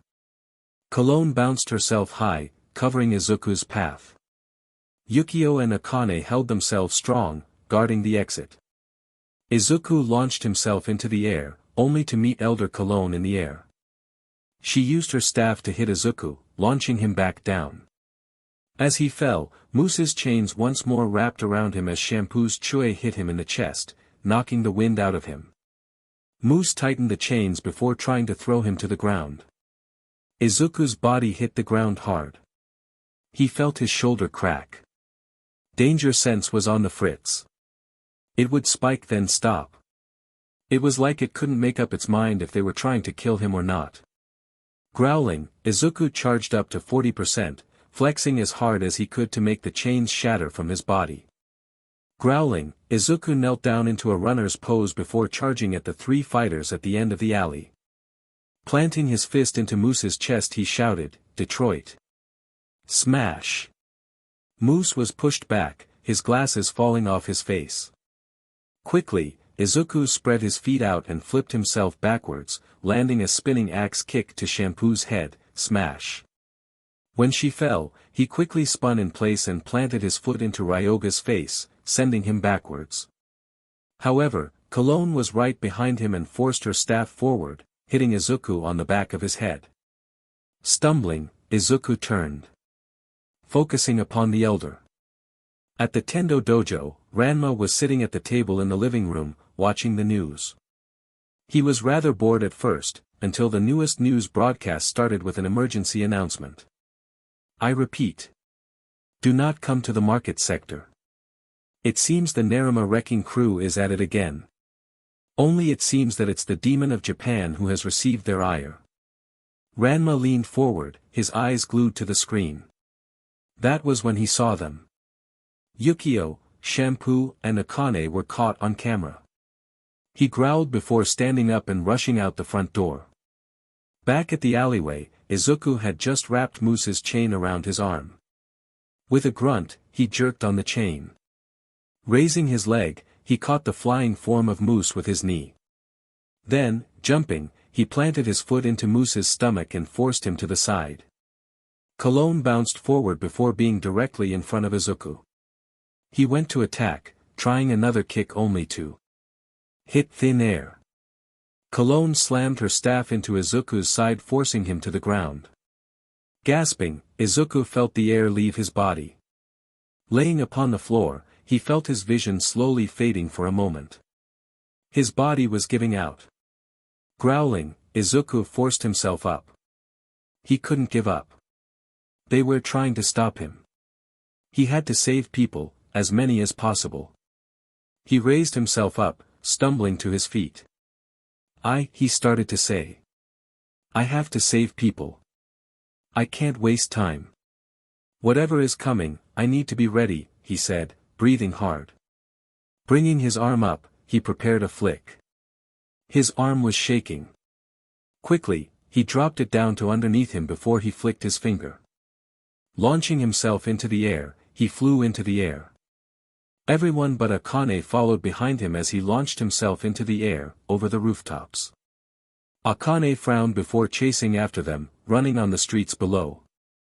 Catching himself, Izuku flipped himself onto a rooftop, flipped around and swung his foot out in a kick to the nearest target. This hit Ryoga hard, forcing him back down to the ground. Using that momentum, he turned and began running. As he did so, he jumped from the roof, using float to safely land upon the ground. Then he shouted, "Smokescreen," and the pink smoke blanketed around him. Unknown to him, Akane had begun running in his direction, hoping to catch up to him. With the smoke blocking his view, he turned to run. As he began, he could hear the sound of his pursuers behind him. Growling in frustration, he turned around quickly and flicked his finger again. That's when he heard a scream, one he hadn't ever heard. The air blast had caught Akane, throwing her backwards. Her body collided with one of the many shopping carts in the market district. She went limp, completely unconscious. Izuku stopped, smokescreen dissipating in his stunned silence. The pursuing members of this group stopped to see what had happened, spotting Izuku and Akane. Izuku felt his legs give out for a second before he was running to Akane's body. One for all deactivated, he managed to reach her, sliding to her body. Yukio and Cologne jumped down, leaving Mousse and Shampoo alone. They could hear Ryoga's shouting in the distance, slowly getting further and further away. Checking her pulse, Izuku happened to know she was alive, breathing at the very least. He felt tears in his eyes. He hadn't known she was there. Yukio approached them before kneeling across from Izuku. She placed her hand upon his shoulder before slowly reaching up and removing his mask. "Please. Let us help," she said, softly. Izuku said dumbly, "I didn't." He did this. They should have been mad. Why weren't they? Yukio turned to Elder Cologne. "She'll be okay, yeah?" she asked, her eyebrows furrowed. "Of course I'm going to be okay," Akane said, her voice breathless. "I just need a minute." Her eyes narrowed at Izuku. "What did you do that for, UJRK?" she asked. "Akane," a voice shouted out. Looking up, Izuku spotted the wide eyes of Ranma+. He spotted the downed girl and immediately saw red. "What did you do?" Faster than ever before, Ranma was in Izuku's face, pushing him back. He didn't fight it. Ranma's grip on Izuku's costume was tight, ironclad. Shoving Izuku back, he asked again, "What did you do to Akane?" His anger was justified. Izuku felt his vision slowly darkening. He was so tired. Just a couple of minutes. That's all he needed. Ranma growled again, ready to attack Izuku, only for Yukio to shout, "Ran-chan. Don't. We're trying to stop this from getting worse." Ranma held his fist back, feeling his arm holding Izuku growing heavy. He turned back, only to spot Izukumidoriya passed out, his body going limp. Ranma let him go. Izuku hit the ground, but showed no signs of acting. Akane slowly stood up. "Are you okay, Akane?" Yukio asked, helping her up. "I think so. It only hurt when I hit the stand. I just got really lucky," Akane said, dusting herself off. Her eyes fell on Izuku's unconscious form. He must have been going for a while. Ranma's eyes fell on Izuku's form as didn't like it. Something was wrong. More than just Akane getting hurt. It was this guy. Everything about him upset Ranma. Right? That's how it was. Yet, hearing Yukio shout for him to stop from attacking him, he ground his teeth in. What was it? Did he like him or not? After attacking Akane, probably not, but he never showed any reason to do so before. Yukio sighed. "We provoked him. We should have been more prepared," she said. Akane nodded before speaking. We're lucky I'm the only one that got hurt. What happened to him? She approached him before feeling his pulse. It was light, a sign he was alive at least. You're not upset? Ranma asked. He hurt you. She turned to Ranma for a second before she spoke. Yeah, I'm upset, but not at him. I made this mistake once before, getting in the middle of a heated battle. Remember? She asked, fiddling with her hair. Ranma was reminded of the time he and Ryoga had battled that had led to her getting most of it cut off. He sighed. Well, we got him to stop, Cologne said, bouncing over to the unconscious superhero. What put him down? I think it was quite a shock. Yukio said. The shock of hurting an innocent in all of this, constantly working himself to the bone, I mean take your pick. Whatever it was, his body couldn't take it. So you guys planned this? Ranma asked, confusion on his face. Yukio nodded her head. Yeah, I figured if you two actually talked about your problems, things could actually be solved. Normally you can solve a problem with your fist, but he's too strong for that. She looked at the unconscious boy. He can stay with me until he awakens. Once he does, you two are going to talk. I think we all deserve to know what's really going on. No objections. No one told her otherwise. That night, Izukumidoriya was placed under the care of Yukio, until he awoke properly. In that time, Izuku found himself trapped in his mind space. Izuku's eyes slowly opened, seeing the blackened void with the 8 chairs sitting on the stone slab hanging in the center of it all. This is why you have to take it easy. Daigoro said, his arms folded. Indeed. We are sorry we couldn't have stopped you sooner. Yoichi Shigaraki said. Wait, Izuku started to say, his voice muffled. Aren't you all mad? I hurt someone innocent. We all have hurt an innocent or two in our time, kid. Collateral damage happens. Hikage said. However, it's how we take responsibility that makes us heroes. The fact that you're here tells us how you're feeling about what happened. Nana said, a soft smile on her face. Guilt can be a powerful motivator to do the right thing, just as the drive to do good by others. The other users nodded. We know things are looking grim, kid. Daigoro spoke once more. But it's time for you to slow down. You have gained all you're going at the rate you're going. You're going to end up killing yourself. And that cannot happen. En spoke. You have to survive to defeat all for one. Rushing out half-cocked hurt yourself more than it helped. Plus you stopped listening to us, the third user said. If you want to use our quirks properly, you need to listen properly. He stood from his chair before crossing his arms. His eyes pierced through Izuku, a cold chill ran along his spine. Izuku's head dropped for a moment before nodding. He knew they were right. Yet, all he wanted to do was help. It seemed that the vestiges could feel his thoughts because the first once more spoke, helping others is your best trait, Midoriya, he was smiling softly, you simply needed to rest. Izuku felt a pull coming from his mind, it would seem it was time for him to awaken. He did not know what was going to meet him upon awakening, but he knew he would have to face his mistake. His form was laying underneath the blanket that Yukio had provided when he had awoken. It was slow at first, his eyelids feeling heavy. He slowly raised himself, seeing the familiar-looking room that he had seen twice. It was the room that Yukio had opened the window to when they had first met. Looking about the room, it seemed pretty simplistic. A mat had been placed under him with an extra layer of padding, a pillow, and of course the blanket that he was under. Once he was raised into a sitting position, he felt something fall from his forehead. Catching it, it was a warm and damp hand towel. He sighed as he held the towel in his hand. He had a lot of explaining to do, yet his body felt so sore all he wanted to do was lay back down. Before he could make that choice however he heard the door of the room open. Turning his head he saw the long-haired proprietor of the building. Yukio was staring at him for a moment before kneeling down to his eye level. "How are you feeling?" she asked, her voice full of concern.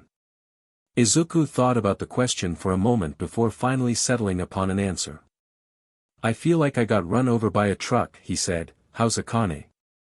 Was she hurt? At first Yukio was taken aback by his response before shaking her head. He really did have a hero complex. Not terribly. If anything, you hurt her pride more than her body. Yukio giggled a little before straightening up. You have a lot to explain, you know that, right? Of course he knew that. He knew he would have to tell them. Tell them what though? That was the question. What did they already know? If the Amazons had told them anything, that was a lot more than he was comfortable with, yet he felt he owed it to them. To Akane for what he did.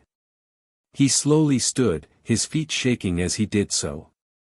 His whole body was screaming at him, begging him to sit down, to stay in bed. Was his body this beat up? How long was I out for? He finally asked, once he was standing on shaking knees. Yukio stood as well, if nothing else but to be something for Izuku to lean on if he needed it. About 3 days. I've been taking care of you in the meantime. You were shivering too, I think you were getting sick, she said, stepping to Izuku's side. Here, let me help you downstairs, then we can fix you up with something to eat. After that, I'll go and get the others. Izuku nodded, taking each step carefully down, every once and while he would lean on Yukio so he could regain his footing. His legs felt like lead, the wound he had received a while ago throbbed with pain. It had since healed over, but that didn't make it hurt any less. Once arriving at the restaurant, Izuku was placed in one of the booths facing the door. As he sat there, he could hear Yukio fiddling with her grill, starting it up and beginning to cook. He smiled to himself. He was glad he had made at least one friend in this alien world he was in. He had been here for over 3 months and he was still not used to it. For once, he felt at peace. His shoulders slackened and his body once more went limp. He felt safe, if nothing else. It was at this time he realized he wasn't in his hero costume, but rather a simple white sleeveless shirt and green shorts. They must have changed him while he was out. Most have. He placed his hands upon the table of the booth. His eyes traveled down his right hand, the scars along it. It ached, like a phantom pain from long ago. Was that it? Or did he overuse it again? He was lucky he didn't lose feeling in his arm. He could see his mother's face now in his mind, sternly yelling at him. Or recovery girl hitting him on the head with her walking cane. He could hear All Might's voice in his mind, telling him to not act so rashly. Sitting there in relative silence was fine with Yukio. The sizzling of the grill gave her time to think. She had 3 days to do that. Now Izuku was awake and she had several burning questions. She wanted to know more. More about Izuku's world. Were there parallel versions of her? Was there a version of Ranma and her where they got together? Was her shop there? What kind of hero work would he do? Where did he learn to fight like he did? And the most burning of all, where did the scars on his hands and arm come from? She flipped the okonomiyaki before adding the sauce to it. She wanted to blurt out each question that made itself known inside her mind, but she swallowed it down. Now was not the time. She had to wait for the others. She would give him his food and then go and retrieve her fiancé and rivals. Each of them had the right to know what they had just stopped. That was if she could find them. She wasn't going to hunt down the Amazons or Ryoga, simply tell Cologne and Ranma that Izuku was awake and ready to talk. She mindlessly chopped some of the meats and greens up, making a mixture to place upon the cooking dough. Once it was a golden brown, Yukio lifted it off the grill and onto a plate, topping it off with a small drizzle of sauce upon it. She approached the booth, seeing Izuku's eyes as he looked upon his arm and hand. He too was lost in thought, it would seem. She gave a sad smile before placing the plate down upon the table. His eyes snapped to it for a moment before looking up at her. She smiled, pulling out a set of chopsticks from within her apron. Eat up. I'll be back shortly with the others. Izuku's hands shook slightly as he took the chopsticks from her. She was about to leave when she heard a noise coming from Izuku. She stopped for a moment, before looking upon the boy. His hands were still holding the chopsticks in the air, but they were shaking. She could see droplets of water falling from his cheeks as he choked down a sob. Seeing the hero in training cry made a lump form in Yukio's throat. This was the first time she had seen this boy be vulnerable. He had always been stoic or jovial.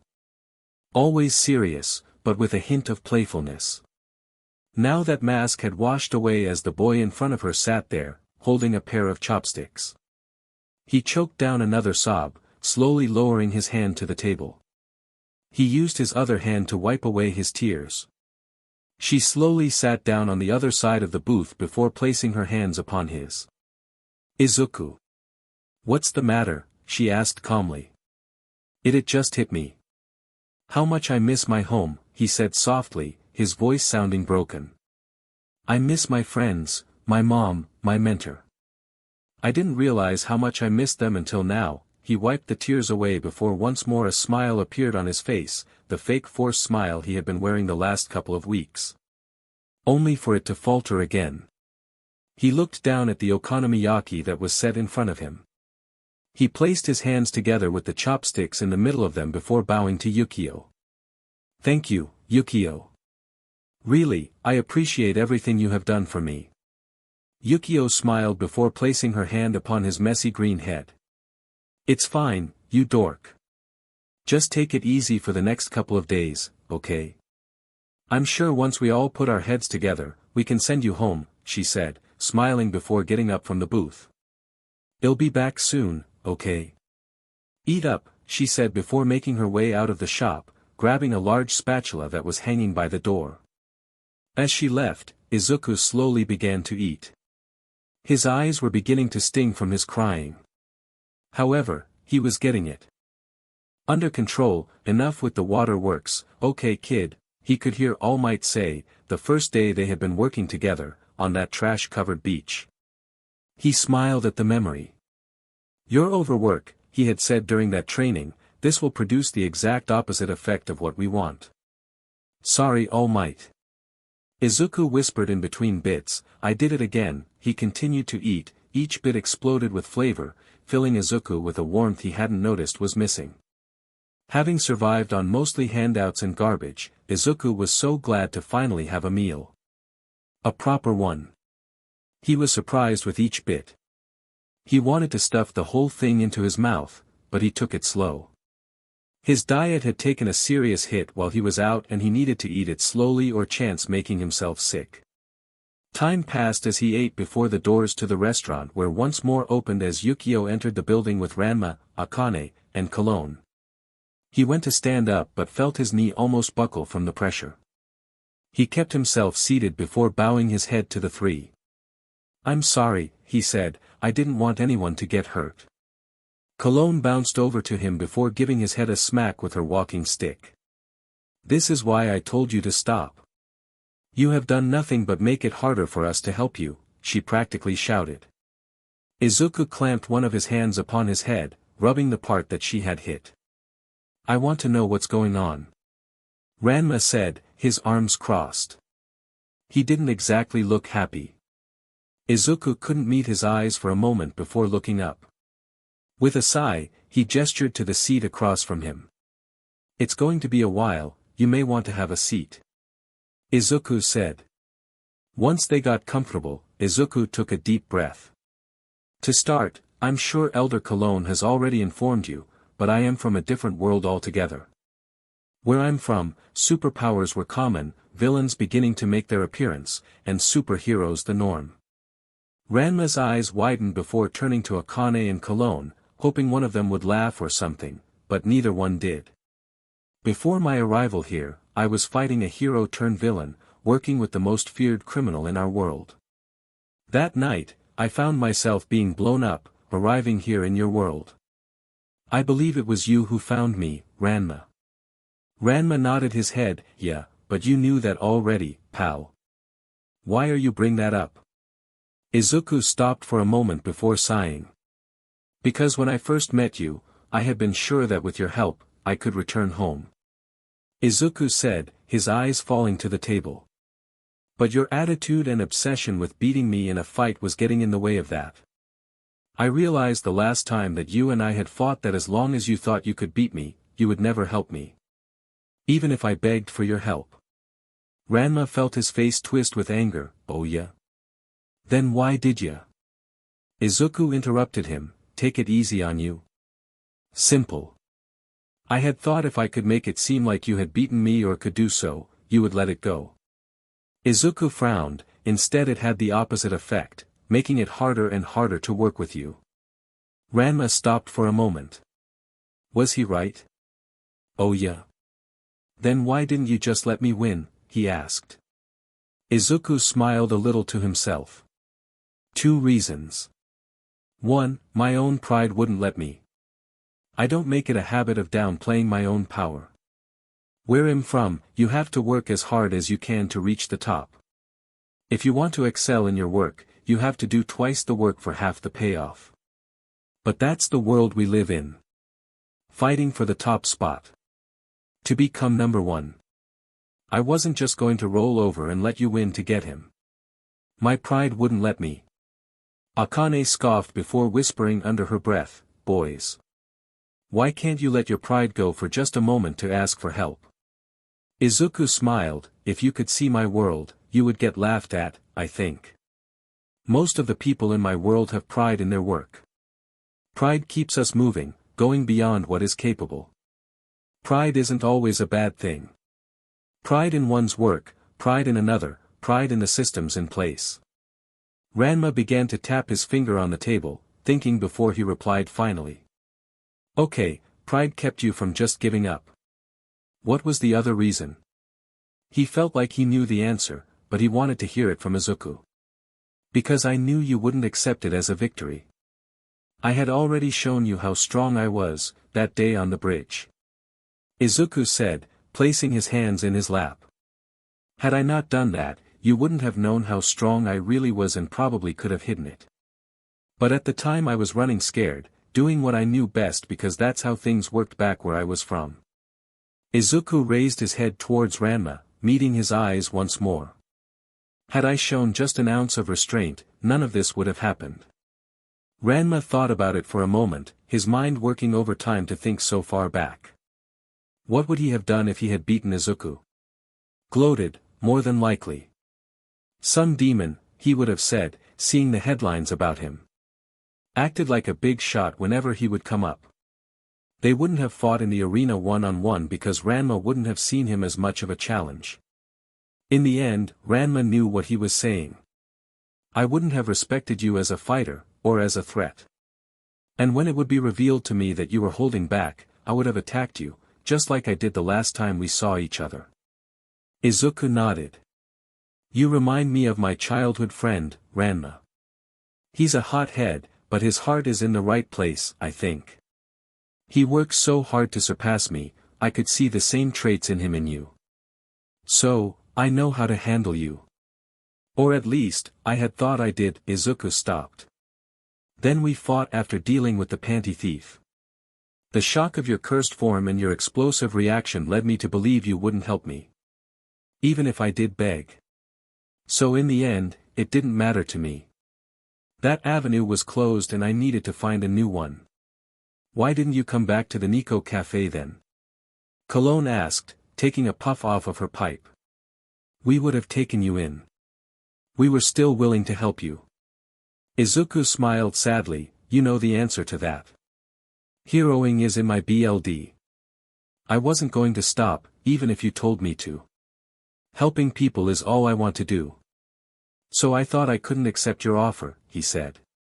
So, I had nowhere else to turn. Tired and desperate, I continued doing the one thing I knew that would help me. I fought criminals. Then you all confronted me. I didn't know what to do. When I heard Akane, I was in a blind panic.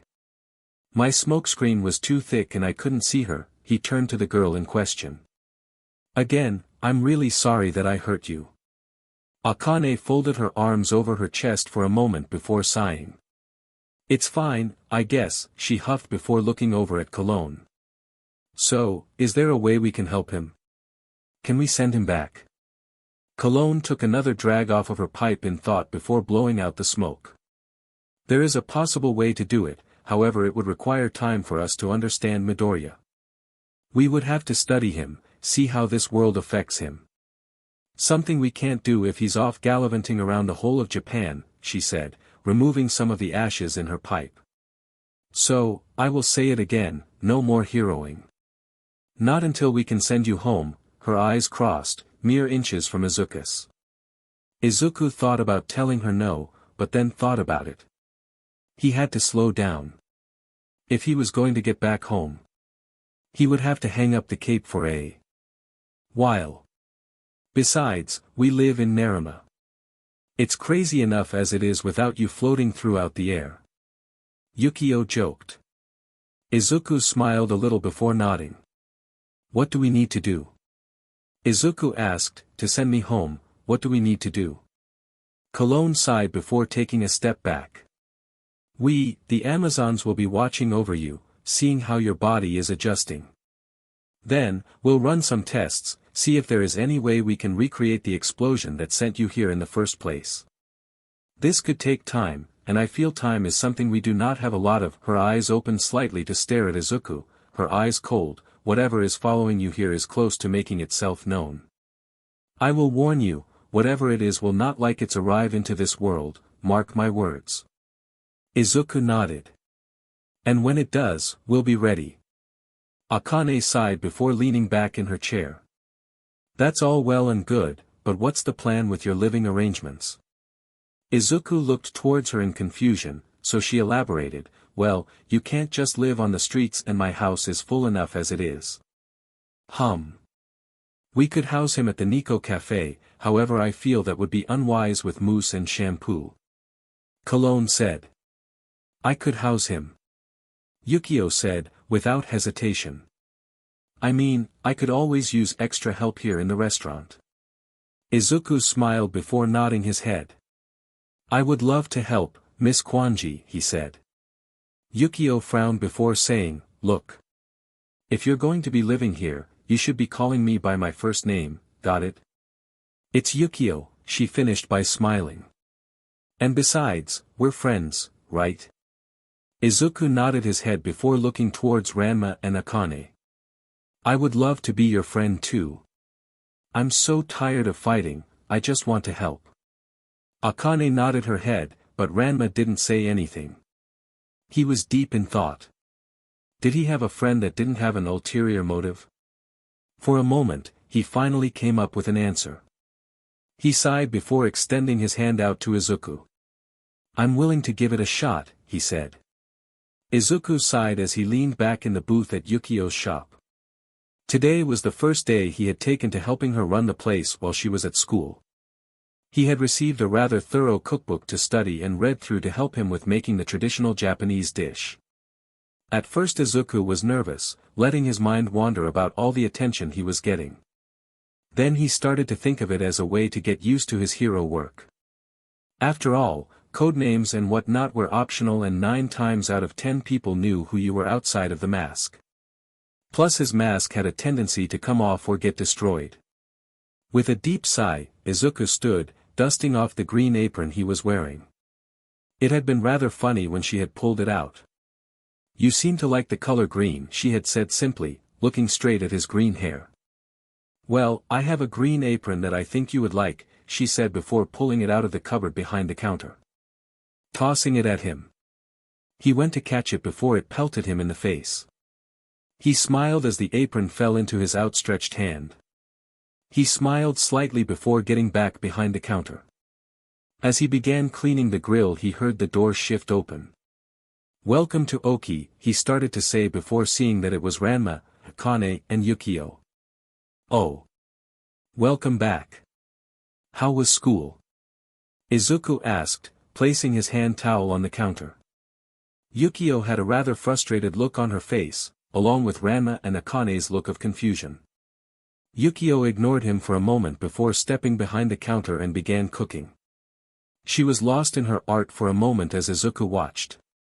He turned his head to look at the other two to see that they were just looking at Yukio. It took a couple of minutes before Akane finally spoke up. Yukio? What's going on? Why was that girl after you? After placing a couple of ingredients on the dough, she finally spoke. Tsubasa and I were in the same grade at school, she said, her voice rather flat. Well, what kind of grudge does he have with me? Ranma asked, leaning upon his hand. At this moment Izuku realized that Ranma was currently in his female form. This was the first time that Izuku had to actually glimpse this form, as the last time was when the two of them had battled Happosai. His hair was a brilliant crimson, matching the Chinese shirt that he was wearing, which was now tightened to fit his smaller frame. This made Izuku think, were there practical changes in this form? When Ranma had attacked him he had seemed a little faster in that form. Was it a trade-off? Speed versus strength? He placed his hand upon his cheek and began to rhythmically tap his cheek as he began to rattle off ideas. It was hard to comprehend for the most part, as evident by Akane and Yukio staring unblinking at Izuku. Ranma on the other hand couldn't help but snigger. Now that Izuku was no longer in costume, the three could finally get to know the hero. This was only the second day of his prolonged vacation from hero work and they were learning plenty. One of those things that they learned was that Izuku would begin mindlessly rambling about things. They mostly left him when he got like this. After all they all had their own little quirks that made them unique, but Ranma couldn't help but find it amusing. The demon of Japan was an obsessant rambler. After realizing the conversation had stopped, Izuku blushed before placing his hand on the back of his head. Sorry, I keep falling into that old habit. Yukio shook her head, smiling.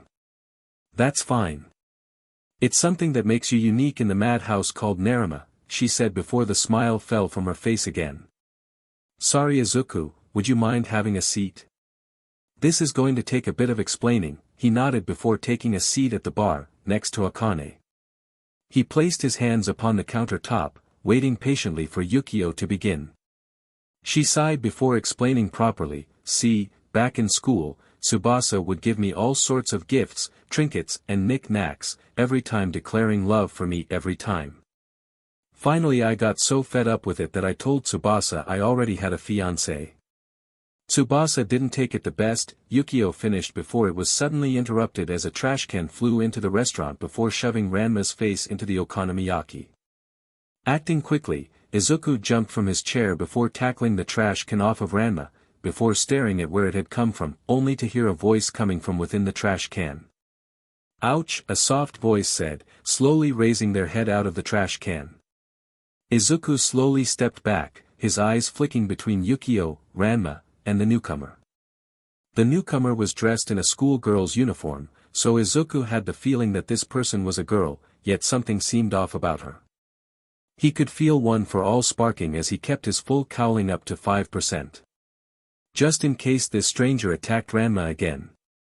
Wow, that could have been a lot worse, thanks Izuku. Ranma said, wiping off what topping had stuck to his brief excursion with the meal. The girl straightened for a moment before standing tall. Her face broke into a smile before rushing to the countertop, trying to hug Yukio over it while shouting, "Ukyo," she shouted, only for Izuku to rush forward and stop her from stepping over the countertop. She glared at Izuku before swinging her fist at his face. He leaned his head back before shifting his weight and throwing her to the ground. Rather quickly, he pulled off his apron and began tying it to her hands, keeping them bound behind her back. What do you think you're doing? You brute, she shouted, her voice going down in tone. Almost like. Wait, Izuku began to ponder before Tsubasa ripped herself out from his grasp and ran away, crying. He was so confused he didn't even ask any questions, though he did feel bad about losing Yukio's green apron. Yukio sighed again, before turning to look at everyone. Tsubasa kept sending me love letters. It got to be too much and I sent back a breakup letter. I made sure to add Ranma's picture to it so that Tsubasa would get the hint. She placed the cooking utensils on the countertop for a moment before smiling towards Izuku.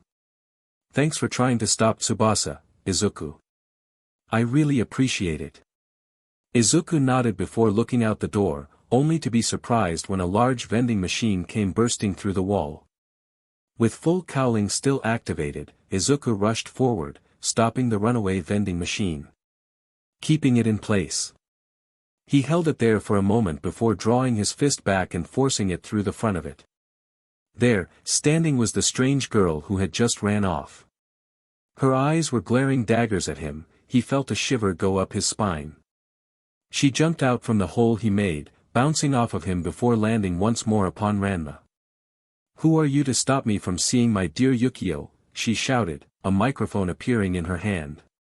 Izuku turned to the girl before shouting, "Smash," he said, flicking his finger. Tsubasa got caught up in the air force before landing on the ground.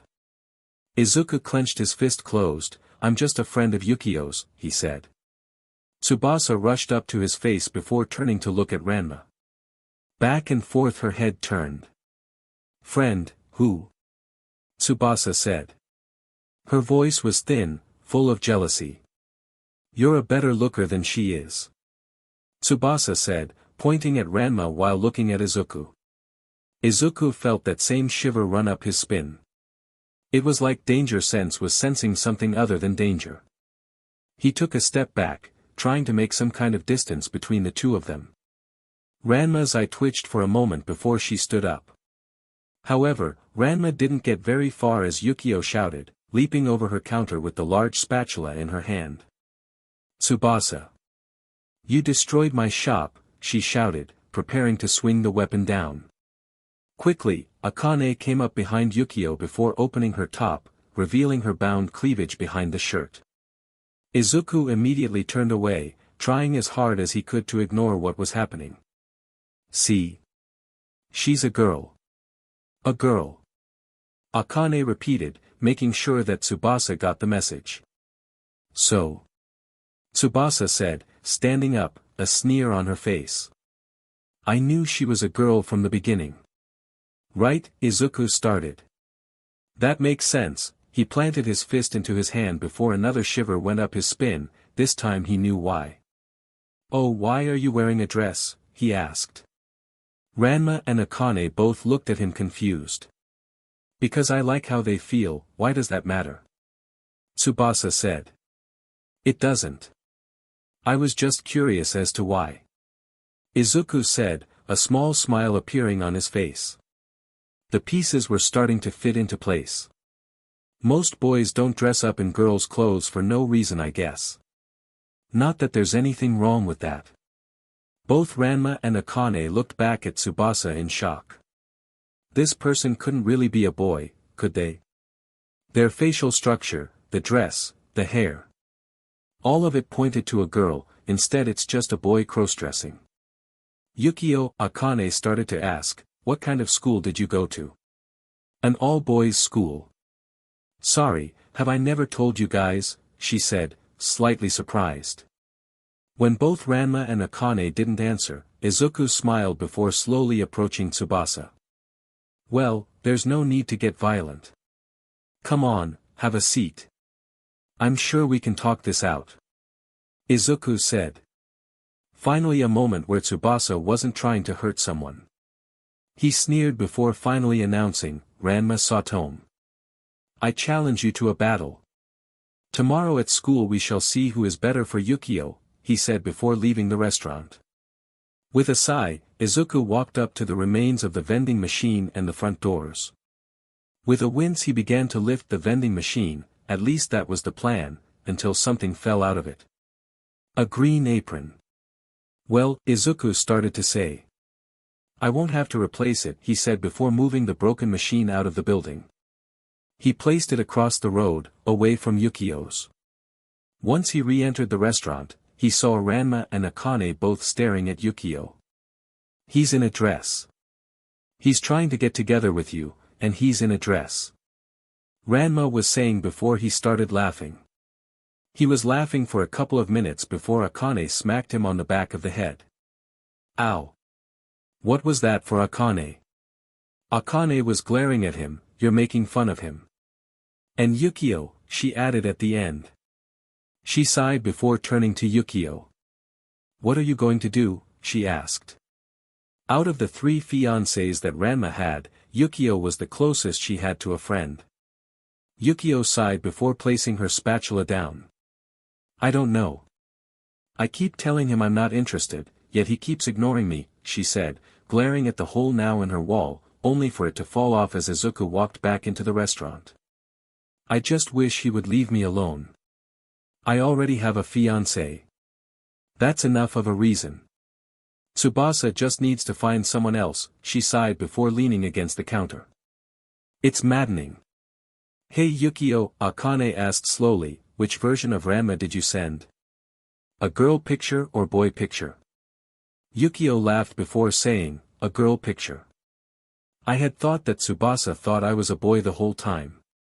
Had I known I would have sent him the male Ranma's picture.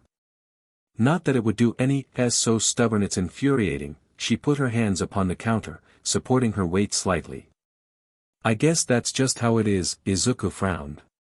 She sounded so upset, but he didn't know what to do. It had only been the second day and all he wanted to do was get his suit back on and chase Tsubasa.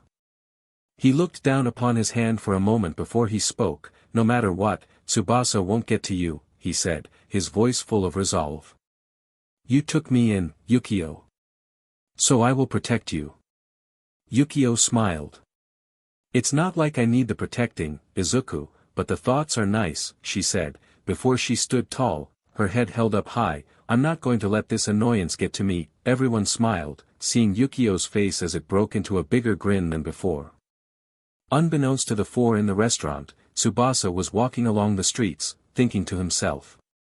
What was the best way to beat Ranma® and take Yukio from him? How would he get one over that girl? As he walked, he was grumbling to himself, trying desperately to come up with a plan. As Tsubasa walked, he bumped into someone who stood rather tall in a black suit. Oh, sorry. Tsubasa said, more on autopilot than actually feeling sorry. That's fine, young one. Though I must ask, what has you been so perplexed? He asked, his voice sounded distorted, almost like Tsubasa could hear it in his head rather than physically. Tsubasa sighed before looking this stranger up and down. Physically he didn't look all that different from a normal person, tall black suit. Though their face was being covered by some kind of large black device, shrouding their visage. Tsubasa was stunned at first, not knowing how to answer him before finally saying, there's this girl I like. She claims she doesn't want to be with me because she has a fiancé, but I think if I remove her I can take Yukio for myself. Tsubasa said, his voice shaking. The figure chuckled before his form flickered. Tsubasa flinched as he watched the being disappear and reappear in the same spot for a couple of minutes. Finally, the figure stayed put, his form no longer disappearing. The figure said. It would seem my body cannot stay for longer than a few minutes at a time. So I will be brief. Would you like the power to make your dream a reality? The man said, leaning down slightly, his hand outstretched. Tsubasa hesitated, his hand a few inches from the stranger's. The power to make his dream a reality? He didn't have to think about it long. He took the stranger's hand and a brilliant light appeared between their hands. The stranger began to laugh slightly before his form faded altogether. Tsubasa was confused at first, looking down upon his hand. It was normal looking, yet he felt strange. He watched in terror at first as his hand began to slowly melt, becoming runny like a slime. Tsubasa screamed, thinking about how it looked beforehand. Almost on instinct the hand returned to normal. Tsubasa sighed slightly before he felt like the ground was a lot closer than it had been. He screamed again, watching as his form was beginning to melt away. So alright folks, that's all for today. Stay tuned for part 3. Do subscribe, like and share for more such videos. Also check out the story and author Kane541204 on FANFICTIONnet. Press the bell icon to be notified first on release. See you in the next video. Till then, goodbye.